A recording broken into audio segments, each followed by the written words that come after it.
ನಾವೆಲ್ಲರೂ ಕಾತುರದಿಂದ ಕಾಯ್ತಿರ್ತಕ್ಕಂತಹ ಒಂದು ಮಾತನ್ನು ನಾನು ಒಂದು ಕಡೆ ಓದಿದ್ದೆ. ವ್ಯಾಸರಾಜರ ಬಗ್ಗೆ ಒಂದು ಮಾತಿದೆ. ಬುದ್ಧಿಯಲ್ಲಿ ಬೃಹಸ್ಪತಿಯನ್ನು ನೋಡಿದ್ಯಪ್ಪ ನೀನು? ನೋಡಿಲ್ಲ ಸ್ವಾಮಿ, ನೋಡು ಅವರೇ ವ್ಯಾಸರಾಜರು. ತೇಜಸ್ಸಿನಲ್ಲಿ ಸೂರ್ಯನನ್ನು ನೋಡಿದ್ಯಪ್ಪ ನೀನು? ನೋಡಿಲ್ಲ ಸ್ವಾಮಿ, ಅವರೇ ವ್ಯಾಸರಾಜರು ಅಂತ ವರ್ಣಿಸ್ತಾರೆ. ಅದೇ ರೀತಿ ವಿದ್ಯೆಯಲ್ಲಿ ನೋಡಬೇಕು ಅಂತಂದ್ರೆ ಇವರು ವಿದ್ಯಾ ವಾಚಸ್ಪತಿಗಳು ಅಂತ. ಇನ್ನು ನಮ್ಮ ಸಂಸ್ಕಾರ, ಆಚಾರ, ವಿಚಾರ, ನಮ್ಮ ಸಿದ್ಧಾಂತವನ್ನು ಅರ್ಥಕೊಳ್ಬೇಕು ಅಂತಂದ್ರೆ ಇವರ ಪ್ರವಚನವನ್ನು ಕೇಳಬೇಕು. ನಾವು ಯಾವುದೋ ಒಂದು ಮಾರ್ಗದಲ್ಲಿ ಹೋಗ್ತಾ ಇದ್ರೆ ಧರ್ಮ ಮಾರ್ಗಕ್ಕೆ ಬರಬೇಕು ಅಂತಂದ್ರೆ ಇವರ ಪ್ರವಚನವನ್ನು ಕೇಳಬೇಕು.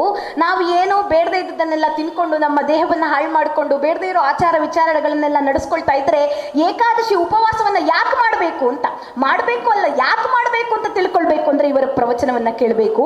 ನಮ್ಮ ಸಿದ್ಧಾಂತದ ಬಗ್ಗೆ, ನಮ್ಮ ಆಚಾರದ ಬಗ್ಗೆ, ನಮ್ಮ ವಿಚಾರದ ಬಗ್ಗೆ, ನಮ್ಮ ಎಲ್ಲ ಸಂಪ್ರದಾಯದ ಬಗ್ಗೆ ವಿಧಿವತ್ತಾಗಿ ವಿಜ್ಞಾನಪೂರ್ವಕವಾಗಿ ಈಗಿನ ಕಾಲದ ಒಂದು ಯುವ ಪೀಳಿಗೆಯ ಒಂದು ಏನಂದ್ರೆ ಏನಕ್ಕೆ ಮಾಡಬೇಕು ಅಂತಕ್ಕಂಥ ಪ್ರಶ್ನೆ. ಆದರೆ ಆ ಪ್ರಶ್ನೆಗೂ ಉತ್ತರವನ್ನು ಕೊಡ್ತಾ ಯಾತಕ್ಕಾಗಿ ಇದನ್ನು ಮಾಡಬೇಕು ಅಂತ ಹೇಳ್ತಾ ನಮ್ಮೆಲ್ಲರಿಗೂ ತಿಳಿ ಹೇಳ್ತಕ್ಕಂಥ ಹಿರಿಯ ವಿದ್ವಾಂಸರಾಗಿರ್ತಕ್ಕಂತಹ ಶ್ರೀಯುತ ಡಾಕ್ಟರ್ ವ್ಯಾಸನಕೆರೆ ಪ್ರಭಂಜನಾಚಾರ್ಯವರು ನಮ್ಮೆಲ್ಲರನ್ನ ಉದ್ದೇಶಿಸಿ ಅನುಗ್ರಹ ವಾಣಿಗಳನ್ನಾಡಬೇಕು ಅಂತ ನಮಸ್ಕಾರ ಪೂರ್ವಕವಾಗಿ ವಿನಂತಿಸ್ಕೊಳ್ತಾ ಇದ್ದೇನೆ.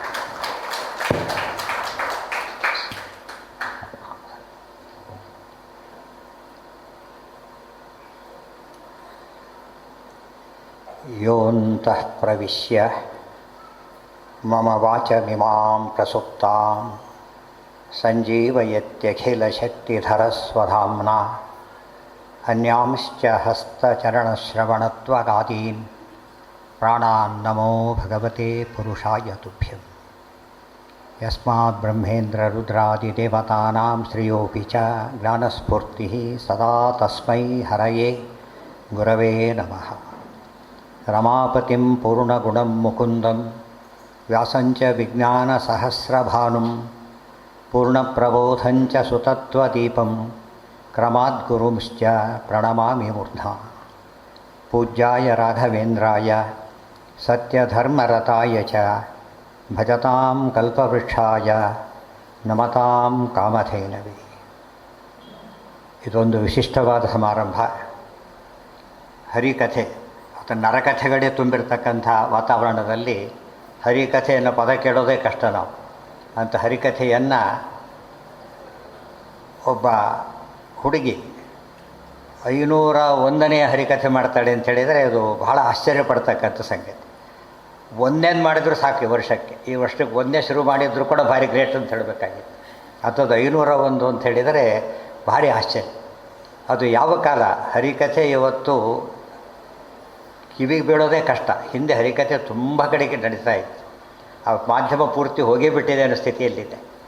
ಅದು ಇನ್ನೂ ಹೋಗಿಲ್ಲ ಅನ್ನೋದಕ್ಕೊಂದು ಗುರುತಿನಂತೆ ಶ್ರೀಲಲಿತಾ ಅವರು ಇದ್ದಾರೆ ಅಂದರೆ ಅದು ದೊಡ್ಡ ಮಾಧ್ಯಮ. ಅದು ಹರಿಕಥೆ ಸಾಮಾನ್ಯ ಮಾಧ್ಯಮ ಅಲ್ಲ. ಇಡೀ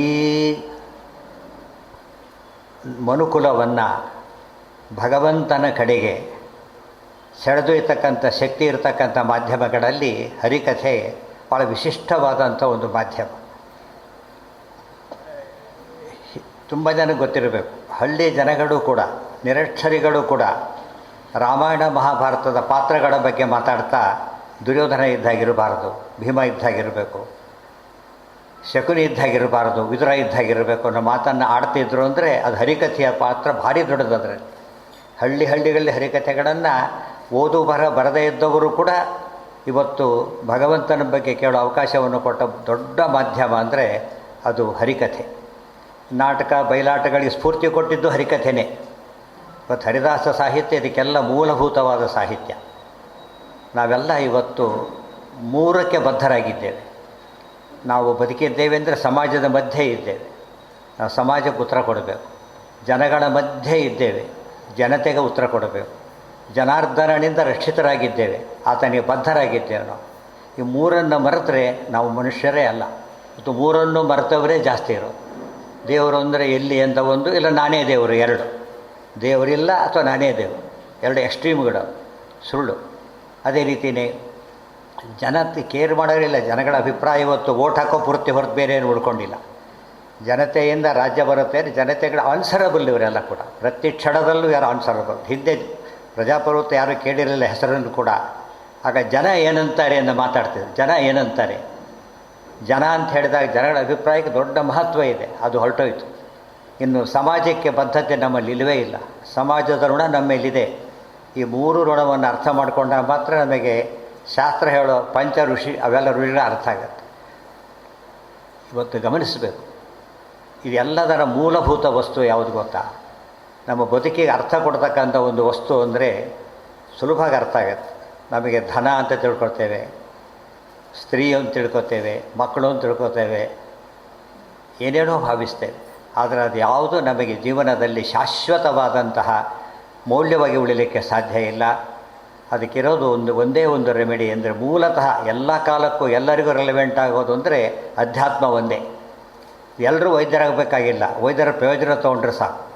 ಎಲ್ಲರೂ ಏನೂ ಆಗಬೇಕಾಗಿಲ್ಲ, ಪ್ರಯೋಜನ ತೊಗೊಂಡ್ರೆ ಸಾಕು. ಎಲ್ಲರೂ ಮಾತ್ರ ಅಧ್ಯಾತ್ಮವಾದಿಗಳು ಆಗಲೇಬೇಕು, ಬೇರೆ ದಾರಿ ಇಲ್ಲ. ಯಾತಕ್ಕೆ? ಆತ್ಮ ಇರೋದರಿಂದ. ಅಧ್ಯಾತ್ಮ ಬಿಟ್ಟರೆ ಆತ್ಮನೇ ಕಳ್ಕೊಂಡು ಹಾಗೆ ಲೆಕ್ಕ. ಮತ್ತು ಅಧ್ಯಾತ್ಮದ ಒಂದು ಹಿರಿಮೆ, ಅದರ ಒಂದು ಸೊಗಸನ್ನು ಬೇರೆ ಯಾವುದೂ ಸರಿಗಟ್ಟಲಿಕ್ಕೆ ಸಾಧ್ಯ ಇಲ್ಲ. ಮತ್ತು ಇಷ್ಟೆಲ್ಲ ದೀಪ, ಎಷ್ಟೆಷ್ಟು ವ್ಯವಸ್ಥೆ ಇದೆ, ಇದೆಲ್ಲ ರಾತ್ರಿಯ ದೀಪಗಳೇ ಹೊರತು ಹಗಲು ಮಾಡಲಿಕ್ಕೆ ಶಕ್ತಿ ಇಲ್ಲ. ಎಷ್ಟು ಕೋಟಿ ಕೋಟಿ ದೀಪ ಹಾಕಿದರೂ ಕೂಡ ಅದು ರಾತ್ರಿಯ ದೀಪಗಳಾಗತ್ತೆ ಹೊರತು ಚಂದ್ರ ಅಷ್ಟೇ, ನಕ್ಷತ್ರಗಳಷ್ಟೇ, ದೀಪಗಳಷ್ಟೇ. ಆದರೆ ಒಂದು ಹಗಲನ್ನು ಮಾಡೋ ಶಕ್ತಿ ಇರೋದು ಸೂರ್ಯನಿಗೆ ಮಾತ್ರ, ಬೇರೆ ಯಾರಿಗೂ ಇಲ್ಲ. ಒಬ್ಬ ಸೂರ್ಯ ಬಂದರೆ ಸಾಕು, ಹಗಲಾಗಿಬಿಡುತ್ತೆ ಇಮಿಡಿಯೇಟ್. ಈ ಮ್ಯಾಜಿಕ್ ನೋಡಬೇಕಲ್ಲ. ಮತ್ತು ಯಾರೂ ಮಾಡದೇ ಇರತಕ್ಕಂಥ ಕೆಲಸ ಮಾಡೋ ಒಂದು ಬೆಳಕು ಕೊಡೋ ಶಕ್ತಿ ಇರೋ ಸೂರ್ಯ, ವಿಶ್ವಕ್ಕೆ ವಿಶ್ವದೀಪ ಅಂತ ಕರೆ ಸೂರ್ಯ, ವಿಶ್ವದೀಪ ಒಬ್ಬನೇ. ನಮಗೀಗ ಅರ್ಥ ಆಗುತ್ತೆ, ಒಬ್ಬ ಸೂರ್ಯ ಬೇರೆ ಯಾರೂ ಮಾಡದೇ ಇರತಕ್ಕಂಥ ಬೆಳಕು ಕೊಡೋ ಕೆಲಸವನ್ನು ಮಾಡಿ ಆಕಾಶದಲ್ಲಿ ಮೆರೀತಾ ಇದ್ದಾನಲ್ಲ, ಆ ಸೂರ್ಯನಲ್ಲಿ ಇಟ್ಟವನೇ ಭಗವಂತ. ಅದು ನೆನಪಿಡಬೇಕು. ಭಗವದ್ಗೀತೆ ಹೇಳಿರ್ತಾನೆ, ಯದಾದಿತ್ಯ ಗತಂ ತೇಜೋ ಜಗದ್ಭಾಸಯತೆ ಅಖಿಲಂ ಯಚ್ಚಂದ್ರಮಸಿ ಹೆಚ್ಚಾಗ್ನವು ತತ್ತೇಜೋ ವಿದ್ಧಿ ಮಾಮಕಂ. ಸೂರ್ಯನಲ್ಲಿ ಬೆಳಕೊಂಡು ನಾನು ಅಂತ ಭಗವಂತ ಹೇಳ್ತಾನೆ. ಅರ್ಥ ಮಾಡಿಕೊಂಡು ಭಗವಂತನ ಶಕ್ತಿ ಗೊತ್ತಾಗುತ್ತೆ. ಒಬ್ಬ ಸೂರ್ಯ ಇಲ್ಲ ಅಂತ ಊಹೆ ಮಾಡಿ, ಒಬ್ಬ ಸೂರ್ಯ ಬಂದಿಲ್ಲ ಎಷ್ಟು ಅಪಾಯ, ಮುಳುಗಿಲ್ಲ ಎಷ್ಟು ಅಪಾಯ. ಸೂರ್ಯ ಬಂದಿಲ್ಲ ಅಂದರೆ ಒಂದು ಕಷ್ಟ, ಬೆಳಗ್ಗೆ ಇಲ್ಲ. ಆದರೆ ಸೂರ್ಯ ಮುಳುಗಿಲ್ಲ ಅಂದರೆ ನಾವು ಸುಟ್ಟು ಬೂದಿ ಆಗುತ್ತೆ ಜಗತ್ತೆಲ್ಲ. ಎಷ್ಟು ಮ್ಯಾಜಿಕ್ ಇದೆ ಸೂರ್ಯನಲ್ಲಿ. ಆ ಸೂರ್ಯನ ಮ್ಯಾನೇಜ್ ಮಾಡೋ ಶಕ್ತಿ ನಮಗೆ ಯಾರಿಗೂ ಇಲ್ಲ, ಭಗವಂತ ಮ್ಯಾನೇಜ್ ಮಾಡುತ್ತಾ. ಮಳೆ ಬೆಳೆ ಎಲ್ಲದಕ್ಕೂ ಮೂಲ ಕಾರಣ ಸೂರ್ಯ, ನಮಗೆ ಗೊತ್ತಿಲ್ಲ. ಸೂರ್ಯನ ಅಂತರ್ಯಾಮಿ ಭಗವಂತ. ಅದನ್ನು ಮರೆತರೆ ಹೇಗೆ ನಮ್ಮ ಜೀವನದಲ್ಲಿ ಎಲ್ಲ ರೀತಿಯಾದ ಬೆಳಕು ಕತ್ತಲೆ ಆವರಿಸುತ್ತೋ ಹಾಗೆ ಅಧ್ಯಾತ್ಮದ ಶಕ್ತಿ ಇನ್ನು ಯಾವುದಕ್ಕೂ ಇಲ್ಲ.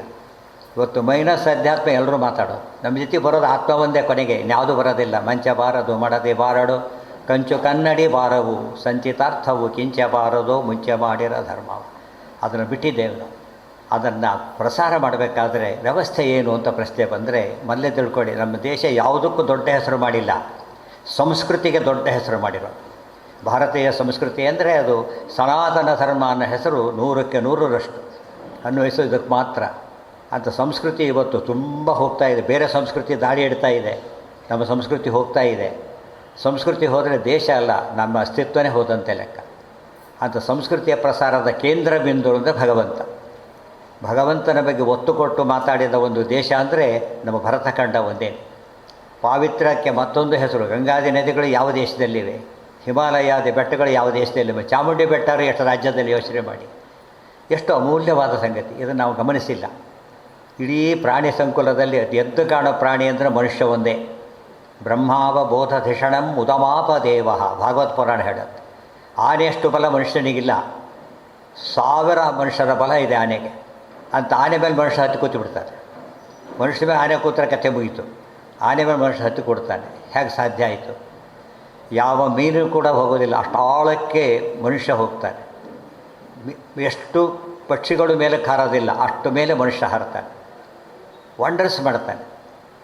ಇವತ್ತು ಆನೆ ಒಂದು ಮಾತಿದೆ, ಆನೆ ಇದ್ದರೂ 1000 ಸತ್ರು 1000 ಅಂತೇಳಿ. ಮನುಷ್ಯರು ಇದ್ದರೂ 1000 ಸತ್ರು 1000. ಬದುಕ ಖರ್ಚಿಗೆ ಸತ್ರ ಸಂಸ್ಕಾರಕ್ಕೆ 1000 ಬೇಕಾಗ್ತದೆ ಅಷ್ಟೇ.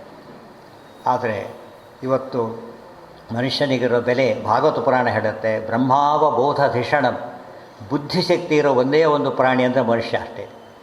ಅದಕ್ಕೆ ಅಷ್ಟು ದೊಡ್ಡ ದೊಡ್ಡ ಪ್ರಾಣಿಗಳ ಮೇಲೆ ಕೂತು ಬಿಡ್ತಾನೆ. ಸಿಂಹದನ್ನು ಪಂಜರದಲ್ಲಿ ಹಾಕ್ತಾನೆ. ಮೀನಿಗಿಂತ ಒಳಗೆ ಎಷ್ಟು ಮ್ಯಾಜಿಕ್ ಮಾಡ್ತಾನೆ. ಆ ಬುದ್ಧಿನ ಹೇಳೋದಕ್ಕೆ ಗಾಯತ್ರಿ ಮಂತ್ರ ಧಿಯೋ ಯೋನಃ ಪ್ರಚೋದಯ. ನಮ್ಮ ದೊಡ್ಡ ಆಸ್ತಿ ಬುದ್ಧಿ. ಆ ಬುದ್ಧಿಗೆ ಕೊಟ್ಟವನು ಭಗವಂತ. ಬುದ್ಧಿಮತಾಮಸ್ಮಿ ಭಗವಂತ ಗೀತೆಯಲ್ಲಿ ಹೇಳ್ತಾನೆ. ಈಗ ನಮಗೆ ಭಗವಂತನ ಮರೆತರೆ ಬುದ್ಧಿ ಕಳ್ಕೊತೇವೆ ಅಂತ ಅರ್ಥ. ಭಗವಂತನ ಮರೆತರೆ ದೀಪ ಹೋದರೆ ಕತ್ಲೆ ಬರುತ್ತಲ್ಲ ಹಾಗೆ. ಭಗವಂತನ ಮರ್ತಿರೋದ್ರಿಂದಲೇ ನಮ್ಮ ಬುದ್ಧಿ ಎಲ್ಲ ಹೇಗಿದೆ ಗೊತ್ತಾ? ಇವತ್ತು ಒಂದು ವೆಹಿಕಲ್ ಇದೆ, ಎಲ್ಲ ಇದೆ, ಇಂಜಿನ್ನೇ ಇಲ್ಲ, ಹಾಗಿದ್ದೇವೆ ಅಷ್ಟೇ ನಾವು. ಇಂಪೋರ್ಟೆಡ್ ಕಾರು ಅಂತಂದು ತೊಳ್ಕೊತ ಹೋದ್ರೆ ಏನಂತ ಕರೀತಾರೆ ಅದನ್ನು? ಸುಮ್ಮನೆ ನಡ್ಕೊಂಡು ಹೋಗೋದು ವಾಸಿ ಅನಿಸುತ್ತೋ ಇಲ್ವೋ? ಇವತ್ತು ಮನುಷ್ಯ ಹಾಗಾಗಿಬಿಟ್ಟಿದ್ದಾರೆ. ಯಾಕೆ? ಇಂಜಿನ್ನೇ ಇಲ್ಲ. ಇಂಜಿನ್ ಭಗವಂತ, ಧಿಯೋ ಯೋನ ಪ್ರಚೋದಯ. ಗೀತೆಯಲ್ಲಿ ಹೇಳ್ತಾರೆ, ಯಂತ್ರಾರೂಢಾನಿ ಮಾಯಯ ಈಶ್ವರ ಸರ್ವಜೀವಾನ ಹೃದ್ದೇಶೆ ಅರ್ಜುನ ತಿಷ್ಠತಿ. ಒಳಗೆ ಭಗವಂತ ಇದ್ದಾನೆ. ದೇಹದೊಳಗೆ ನಾವು ಜೀವ, ಜೀವನೊಳಗೆ ಭಗವಂತ, ಅವನು ದೇವ. ದೇಹ, ಜೀವ, ದೇವ. ಇದನ್ನು ಎಲ್ಲರೂ ತಿಳ್ಕೊಬೇಕಾದ್ದು. ಬೇರೆಯವರೆಲ್ಲ, ನಾವೆಲ್ಲ ಬದುಕಿರೋರಿಗೆಲ್ಲ 3 ಇದ್ದೇ ಇದೆ. ಒಂದು ಟಾನಿಕ್ ತರ್ತಾನೆ, ಮೇಲ್ಗಡೆಗೆ ರ್ಯಾಪರ್ ಅಷ್ಟೇ, ಅದು ದೇಹ. ಒಳಗಡೆಗೆ ಬಾಟ್ಲ್ ಅಷ್ಟೇ, ಅದು ಜೀವ. ದೇಹನೂ ಟಾನಿಕ್ ಅಲ್ಲ, ಜೀವನೂ ಟಾನಿಕ್ ಅಲ್ಲ. ರಸೋ ವಯಸ್ಸಹ, ಒಳಗೆ ಟಾನಿಕ್ ಇದೆ, ಅದು ಔಷಧಿ. ಅದು ದೇವರು. ಇಂಜೆಕ್ಷನ್ ಚುತ್ತಾರೆ, ಔಷಧಿನೇ ಇಲ್ಲ, ಗಾಯ ಆಗುತ್ತೆ ಹೊರತು ಏನು ಉಪಯೋಗ ಇಲ್ಲ. ಅದು ಔಷಧಿ ಇದ್ದರೆ ಮಾತ್ರ ಇಂಜೆಕ್ಷನ್ ಎಂಥ ವಂಡರ್ಸ್ ಮಾಡೋದು. ಸೇಮ್ ಇದೆ, ನಿಲ್ಲದೆ ಔಷಧಿ ಮೇಲೆ ಡಿಪೆಂಡ್ ಆಗುತ್ತೆ. ಇವತ್ತು ದೇವರನ್ನು ಮರೆತಾಗ, ರಸ ಅಂದರೆ ಭಗವಂತ, ಆ ಭಗವಂತನ ಮರೆತರೆ ಮನುಷ್ಯ ಯಾವ ದೃಷ್ಟಿಯಿಂದನೂ ಕೂಡ ಮಾನ್ಯತೆ ಪಡೆಯೋದಿಲ್ಲ. ನರನಿಗೆ ಬೆಲೆ ಇರೋದು ಹರಿಯಿಂದಾಗಿ ಅಂತ ಹೇಳ್ತಾರೆ. ಹರಿಚಿತ್ತ ಸತ್ಯ, ಹರಿಚಿತ್ತ ನರಚಿತ್ತಕ್ಕೆ ಬಂದದ್ದು ಲವಲೇಶ ನಡೆಯೋದು ಅಂತ ಪುರಂದರದಾಸರ ಒಂದು ಮಾತಿದೆ. ನಿತ್ಯ ಅನುಭವಕ್ಕೆ ಬರುತ್ತೆ ನಮಗೆ. ಏನಾರು ನಡೀತಂದರೆ ದೇವರ ಇಚ್ಛೆ ಇತ್ತು, ನಡೀಲ್ಲ ಅಂದರೆ ನಮ್ಮ ಸಂಕಲ್ಪ ಅಷ್ಟೇ. ಹೇಳ್ತಾನೆ, ಮ್ಯಾನ್ ಪ್ರಪೋಸಸ್ ಗಾಡ್ ಡಿಸ್ಪೋಸಸ್ ಅಂತ ಹೇಳ್ತಾರಲ್ಲ ಹಾಗೆ. ಎಲ್ಲಿ ಮಿಸ್ ಆಗುತ್ತಾ ನಮಗೆ ಆವ ದೇವ್ರ ನೆನಪಾಗ್ತಾನೆ. ನಡೆದಾಗ ಮಾತ್ರ ದೇವರು ನಡೆಸ್ತಾನೆ, ಎಚ್ಚರ ಇರಬೇಕು ಅಂತ ಭಗವಂತನ ಹರಿ ಅಂತ ಕರೆದಿದ್ದಾರೆ. ಎಲ್ಲರೂ ಕೂಡ ಹರಿ ಮಾತು ಶಬ್ದ ಉಪಯೋಗಿಸ್ತಾರೆ. ಹರಿದಾಸ ಸಾಹಿತ್ಯ ಅಂತ ಕತೆ, ಹರಿಕಥೆ ಅಂತಲೂ ಬಂದೇ ಬಿಟ್ಟಿದೆ ಈಗ. ಹರಿಕಥೆ ಇದು, ಹರಿಕಥೆ. ಸಮಸ್ಯೆ ಅಂದರೆ ಹರಿಕಥೆ ಹೇಳ್ತಾ ಇರ್ತಾರೆ. ಈಗಾಗಲೇ ಹೇಳಿದರು, ಗಣೇಶನ ಬಗ್ಗೆ ಮಾತಾಡ್ತಾರೆ ಹರಿಕಥೆ, ಶಿವನ ಬಗ್ಗೆ ಶಿವರಾತ್ರಿ ಮಾತಾಡ್ತಾರೆ ಹರಿಕಥೆ, ಪ್ರಹ್ಲಾದನ ಬಗ್ಗೆ ಹೇಳ್ತಾರೆ ಹರಿಭಕ್ತ ಕಥೆ ಅಲ್ಲ, ಹರಿಕಥೆ ಅಂತಲೇ ಹೇಳೋದು. ಎಲ್ಲದರ ಮೇನ್ ಮೆಸೇಜ್ ಅಂದರೆ ಹರಿ ಸರ್ವೋತ್ತಮ ಅಂತ. ಹರಿಯ ಗಾಡ್ ಈಸ್ ಗ್ರೇಟ್ ಅಂತ ಅರ್ಥ, ಅದಕ್ಕೆ ಬೇರೆ ಅರ್ಥ ಅಲ್ಲ. God is great, unique. ದೇವರನ್ನು ರಿಪ್ಲೇಸ್ ಮಾಡೋಕ್ಕೆ ಯಾರಿಗೂ ಸಾಧ್ಯ ಇಲ್ಲ ಅಂತ. ದೇವರು ನಮ್ಮ ಜೊತೆಗಿದ್ದು ಬಿಟ್ಟರೆ, ಪ್ರಹ್ಲಾದನ ಜೊತೆಗೆ ಯಾರಿದ್ದರು?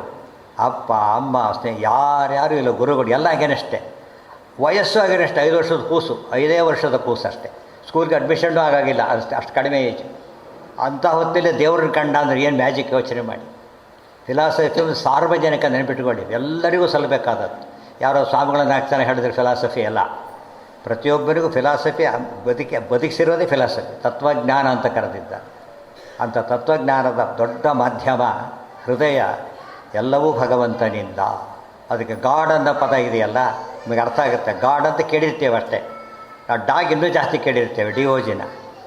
GOD, G ಅಂದರೆ generator of the universe, O ಅಂದರೆ organiser of the universe, D ಅಂದರೆ destroyer of the universe.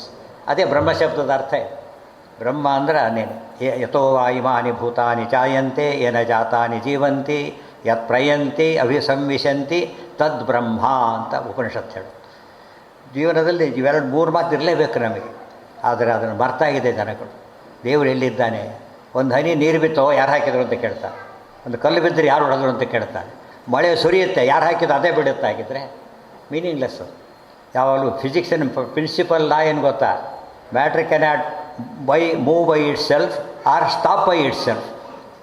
ಫಿಸಿಕ್ಸಿನ principal ಇದು. ದೇವರನ್ನೇ ಒಪ್ಪೋದಿಲ್ಲ, ಭಾಳ ಫೋರ್ಸ್ ಅಂತ ಬಿಡ್ತಾರೆ. ಫೋರ್ಸ್ ಎಂಬುದೇನು? ಅದು ಜಡನೋ ಚೇತನ. ಜಡ ಅಂದರೆ ಸೇಮ್ ಪ್ರಾಬ್ಲಮ್. ಎಲ್ಲಿವರೆಗೂ ನೀವು ಭಗವಂತ ತೇನ ವಿನ ತೃಣಮಪಿ ನ ಚಲತಿ. ದೀಪ ಯಾರು ಆರಿಸಿದ್ದು ಕೇಳ್ತಾರೆ, ಯಾರು ಹಾಕಿದ್ದು ಕೇಳ್ತಾರೆ. ಇಮ್ಮಿಡಿಯೇಟ್ ಹಿಂದೆ ಚೇತನ ಇರಬೇಕಾದ್ರೆ ಹಿಂದೆ. ನಮ್ಮ ಮಕ್ಕಳಿಗೆ ಇವತ್ತು ಯಾರೋ ಹೇಳಿದರು, ಇಷ್ಟೊತ್ತು ಹೇಳ್ತಿದ್ರು, ನಮಗೆ ಯಾರು ಹೇಳೋದಿಲ್ಲ ಅಂಥೇಳಿ. ಅವರಿವರಲ್ಲ, ನಮ್ಮ ತಂದೆ ತಾಯಿನೇ ಹೇಳೋದಿಲ್ಲ ಅಂತ ಕಾಲದಲ್ಲಿ ನಾವಿದ್ದೇವೆ. ಅವರಿವರು ನಮ್ಮನ್ನು ಕೈ ಬಿಟ್ಟಿಲ್ಲ, ತಂದೆ ತಾಯಿನೇ ಕೈ ಬಿಟ್ಬಿಟ್ಟಿದ್ದಾರೆ, ಅವರಿಗೆ ಗೊತ್ತಿಲ್ಲ. ಅದರಿಂದ ಹರಿಕಥೆ ಮಾಧ್ಯಮ ದೊಡ್ಡ ಪುರಾಣ.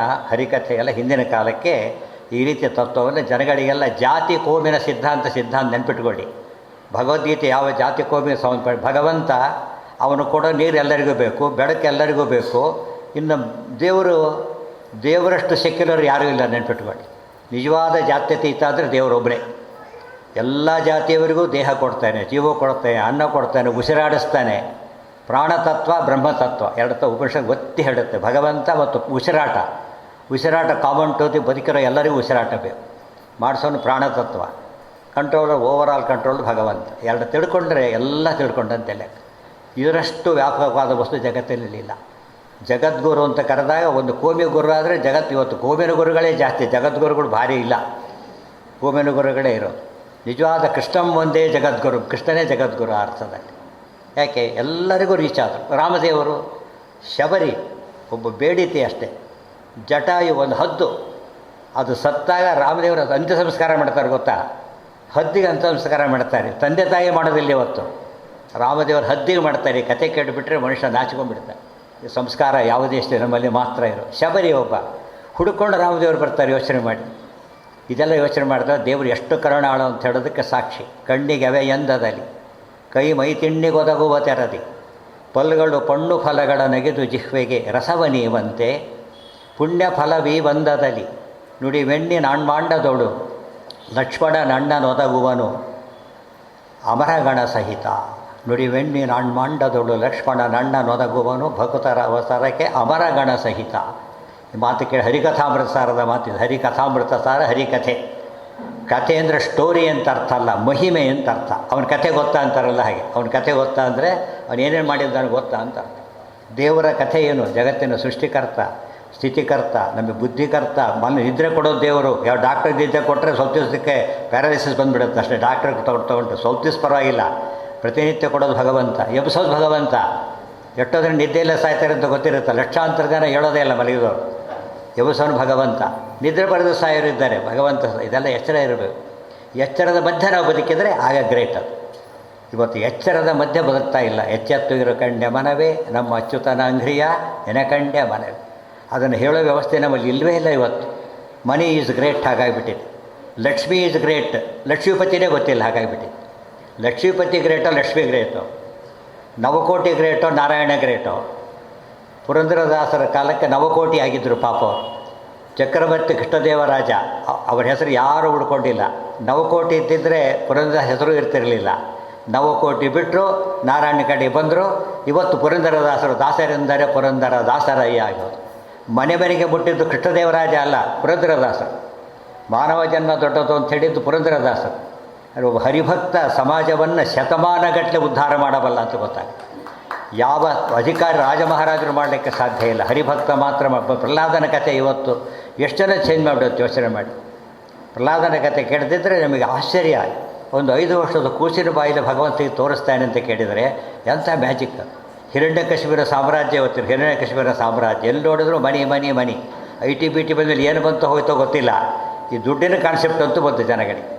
ಹಣ ಅಪ್ಪ ಅಮ್ಮ ಯಾರೂ ಇಲ್ಲ. ಯಾರೋ ಸತ್ತಾಗ ಒಬ್ಬ ಮಗಳು ಹೇಳಿಲ್ಲಂತ ಫಾರಿನ್ನಿಂದ, ನಿಮ್ಮಪ್ಪ ಸತ್ತೋಗಿದ್ದಾನೆ, ಬಾಡಿ ಏನು ಮಾಡಬೇಕಂದ್ರೆ ಬಿಸಾಕಿ ಅಂತ ಹೇಳಿಲ್ಲಂತ ಅವಳು. ಅವನು ಇವನು ಬಿಸಾಕಿದರೆ ಏನಾಗ್ತೈತೆ ಯೋಚನೆ ಮಾಡಿ. ಅಂಥ ಮೂರ್ಖರಿದ್ದಾರೆ. ವ್ಯಾಲ್ಯೂಸೇ ಗೊತ್ತಿಲ್ಲ. ಮಾತೃ ದೇವೋಭವ, ಪಿತೃ ದೇವೋಭವ, ಆಚಾರ್ಯ ದೇವೋಭವ, ಇವೆಲ್ಲ ಸನಾತನ ಧರ್ಮಗಳು. ಇವತ್ತು ಕೆಲವು ಏನೇನೋ ಆಗಿಬಿಡಬಹುದು, ಆದರೆ ಸನಾತನ ತಂದೆಯೇ, ತಾಯಿಯೇ, ಗುರುವೇ ಅದು ಬದಲಾಗ್ತಕ್ಕೆ ಬರೋದೇ ಇಲ್ಲ. ಇವತ್ತು ಯೂನಿಫಾರ್ಮ್ ಚೇಂಜ್ ಮಾಡೋದು ಸ್ಕೂಲ್ನಲ್ಲಿ, ಸಿಲೆಬಸ್ ಚೇಂಜ್ ಮಾಡೋಕ್ಕೆ ಬರೋದು ಅಂತ ಗೊತ್ತಾಯ್ತಲ್ಲ. ಸಿಲೆಬಸ್ ಕಾಮನ್ನು, ಯೂನಿಫಾರ್ಮ್ ನಮ್ಮ ಚಾಯ್ಸ್ ಅಷ್ಟೇ. ವೇಷಭೂಷಣೆಲ್ಲ ಚೇಂಜ್ ಆಗ್ತಾ ಇರ್ತದೆ, ದೊಡ್ಡ ವಿಚಾರ ಅಲ್ಲ ಅದು. ಈ ಸಂಸ್ಕೃತಿ ಬದಲಾಗೋದಿಲ್ಲ. ಅದಕ್ಕೆ ಸನಾತನ ಧರ್ಮ ಅಂತ ಭಗವದ್ಗೀತೆಯಲ್ಲಿ ಹೇಳ್ತಾರೆ ಭಗವಂತ. ಒಂದು ಯಾವ ಅರ್ಥದಲ್ಲಿ ಯೋಚನೆ ಮಾಡಿ ಅಂಥ ಧರ್ಮದ ಕಡೆ ಬೆಳಕು ಚೆಲ್ಲಬೇಕಾದ್ರೆ ಭಗವಂತನ ಕೇಂದ್ರ ಮಾಡ್ಕೋಬೇಕು, ಆತನ ಮಾತನ್ನು ಮೌಲ್ಯ ಮಾಡ್ಕೋಬೇಕು, ಆಗ ಜೀವನ ಆಗುತ್ತೆ. ನಮಗೆ ಧರ್ಮ ಅಂದರೆ ಏನೇನೋ ತಿಳ್ಕೊಂಡ್ಬಿಡ್ತಾರೆ. ಧರ್ಮ ಅಂದರೆ ಏನೂ ಅಲ್ಲ. ಕಾನೂನು ಅಂದರೆ ಏನು? ನಮ್ಮ ಸೋಷಿಯಲ್ ಒಂದು ವ್ಯವಸ್ಥೆಗೆ ಬೇಕಾದದ್ದು ಕಾನೂನು. ಇದು ಅರ್ಥ ಆಗುತ್ತೆ. ಅದೇ ಕಾನೂನು ಡಿವೈನ್ ಆದಾಗ ಅದು ಧರ್ಮ ಅಂತ ಕರೀತಾರೆ ಅಷ್ಟೆ. ಭಗವಂತ ಮಾಡಿದರೆ ಧರ್ಮ, ಸರ್ಕಾರ ಮಾಡಿದರೆ ಕಾನೂನು ಅಷ್ಟೇ. ಧರ್ಮೋ ರಕ್ಷಿತ ರಕ್ಷಿತ. ಕಾನೂನನ್ನು ಪಾಲನೆ ಮಾಡಿದರೆ ಕಾನೂನು ನಮ್ಮನ್ನು ಕಾಪಾಡುತ್ತೆ. Very simple. ಧರ್ಮ ನಾವು ಫಾಲೋ ಮಾಡಿದ್ರೆ ಧರ್ಮವನ್ನು ಕಾಪಾಡುತ್ತೆ ಅಷ್ಟೇ. ಧರ್ಮ ಅಂದರೆ ಲಾಂಛನಾದಿಗಳು ಧರ್ಮ ಅಲ್ಲ, ಅದು ಅವರ ಸಿಂಪಲ್ ಅಷ್ಟೇ. ಆದರೆ ಮೂಲತಃ ಧರ್ಮ ಅಂದರೆ ಅದು ಸತ್ಯಂ ವದ ಧರ್ಮಂಚಾರ, ಇದು ಧರ್ಮ. ಇಂಥ ಧರ್ಮನ ಬೆಲೆ ಕೊಡೋದು ಯಾರು ಕೊಡೋದು? ಈಗ ಯಾರೋ ಮನೆಗೆ ಕೆಲಸ ಮಾಡ್ತಾನೆ, ಪಕ್ಕದ ಮನೆ ದುಡ್ಡು ಕೇಳ್ತಾನೆ, ಅವನೇ ಕೊಡ್ತಾನೆ. ಯಾರು ಹೇಳಿದ್ರು ಅವ್ನು ಕೇಳು ಅಂತ ಹೇಳ್ತಾನೆ. ಅವನು ದುಡ್ಡು ಕೊಡು, ಇವನೇ ಕೊಡ್ತಾನೆ ದುಡ್ಡನ್ನು. ಸತ್ಯಂ ವದ ಅಂತ ಹೇಳಿದವರು ಯಾರು? ಧರ್ಮಂಚಾರ ಹೇಳಿದವರು ಯಾರು? ಭಗವಂತ. ಭಗವಂತ ಅವನು ದುಡ್ಡು ಕೊಡ್ತಾನೆ. ಭಗವಂತ ಕೇರ್ಟಕರ್. ಯೋಗಕ್ಷೇಮಂ ಮಹಾಮ್ಯಹಂ. ಕಂಡವ್ರ ಮುಂದೆ ಕೇಳೋದಕ್ಕೆ ಹೋಗಬಾರ್ದು. ಧರ್ಮನ ಇನ್ನೊಬ್ಬರು ನೋಡ್ತಾರೆ ಅಂತ ಮಾಡಬಾರದು, ಭಗವಂತ ನೋಡ್ತಾನೆ ಅಂತ ಮಾಡಬೇಕು. ಅದು ಕನಕದಾಸರು ಹೇಳಿದ್ದು. ಕನಕದಾಸರ ಜೀವನ ಎಷ್ಟು ಅದ್ಭುತವಾದ ಕಥೆ. ಕತೆ ಹೇಳೋಕ್ಕೆ ಹೋಗೋದಿಲ್ಲ ನಾನು, ಎಲ್ಲರೂ ಕೇಳಿರ್ತಾರೆ. 2 ಬಾಳೆಹಣ್ಣು ಕೊಟ್ಟು ತುಂಬ ಹಸಿವಾರಿ ಏಕಾಶಿ ತಿನ್ನಿ ಅಂತ ವ್ಯಾಸರಾಜರು ಹೇಳಿದ್ರಂತೆ. ಎಲ್ಲ ಬರೆದಿಷ್ಟು ಎಲ್ಲ ತಿಂದು ಬಂದವರಾಗಿದ್ರು. ಒಂದು ಕರಾರು ಹಾಕಿದ್ರು, ಯಾರು ನೋಡೋದ ಜಾಗದಲ್ಲಿ ತಿನ್ನಬೇಕು ಅಂತ ಹೇಳಿದ್ರು. ಇವತ್ತು ಆ ಕೆಲಸ ಎಲ್ಲರೂ ಮಾಡ್ತಾರೆ. ಭಟ್ಟಾಚಾರ ನಡೆಯೋದೇ ನೋಡೋದ ಜಾಗದೊಳಗೆ. ಆಮೇಲೆ ನೋಡಿಲ್ಲ ಶುರು ಮಾಡ್ತಾರೆ ಅಷ್ಟೇ. ಅಷ್ಟು ಹೇಳಿದರು. ಆಯ್ತು, ಬರೆದಿಷ್ಟು ಬಂದರು.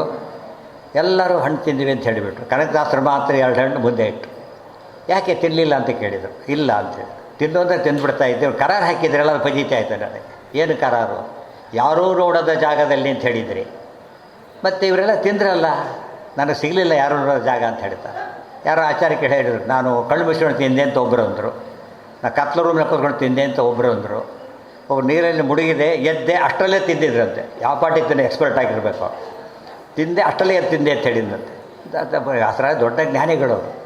ಕನಕದಾಸರು ನಿಮಗೆ ಯಾಕೆ ಸಿಗಲಿಲ್ಲ ಅಂತ ಕೇಳ್ತಾರೆ. ಅವ್ರು ಹೇಳ್ತಾರೆ, ಸ್ವಾಮಿ ಇವ್ರು ಸುಳ್ಳು ಹೇಳ್ತಾ ಇಲ್ಲಪ್ಪ, ಇವೆಲ್ಲ ಸತ್ಯ ಹೇಳ್ತಾ ಇದ್ದಾರೆ. ಇವರೆಲ್ಲ ಜನ ನೋಡದ ಜಾಗದಲ್ಲಿ ತಿಂದರು, ಕರೆಕ್ಟ್ ಅದು. ಅದು ಯಾರೂ ನೋಡದ ಜಾಗ ಸೇರಲಿಲ್ಲ. ಅದು ಜನ ನೋಡದ ಜಾಗದಲ್ಲೇ ನಾನು ಹೇಗೆ ಮಾಡಿಬಿಡ್ತಾಯಿದ್ದೆ.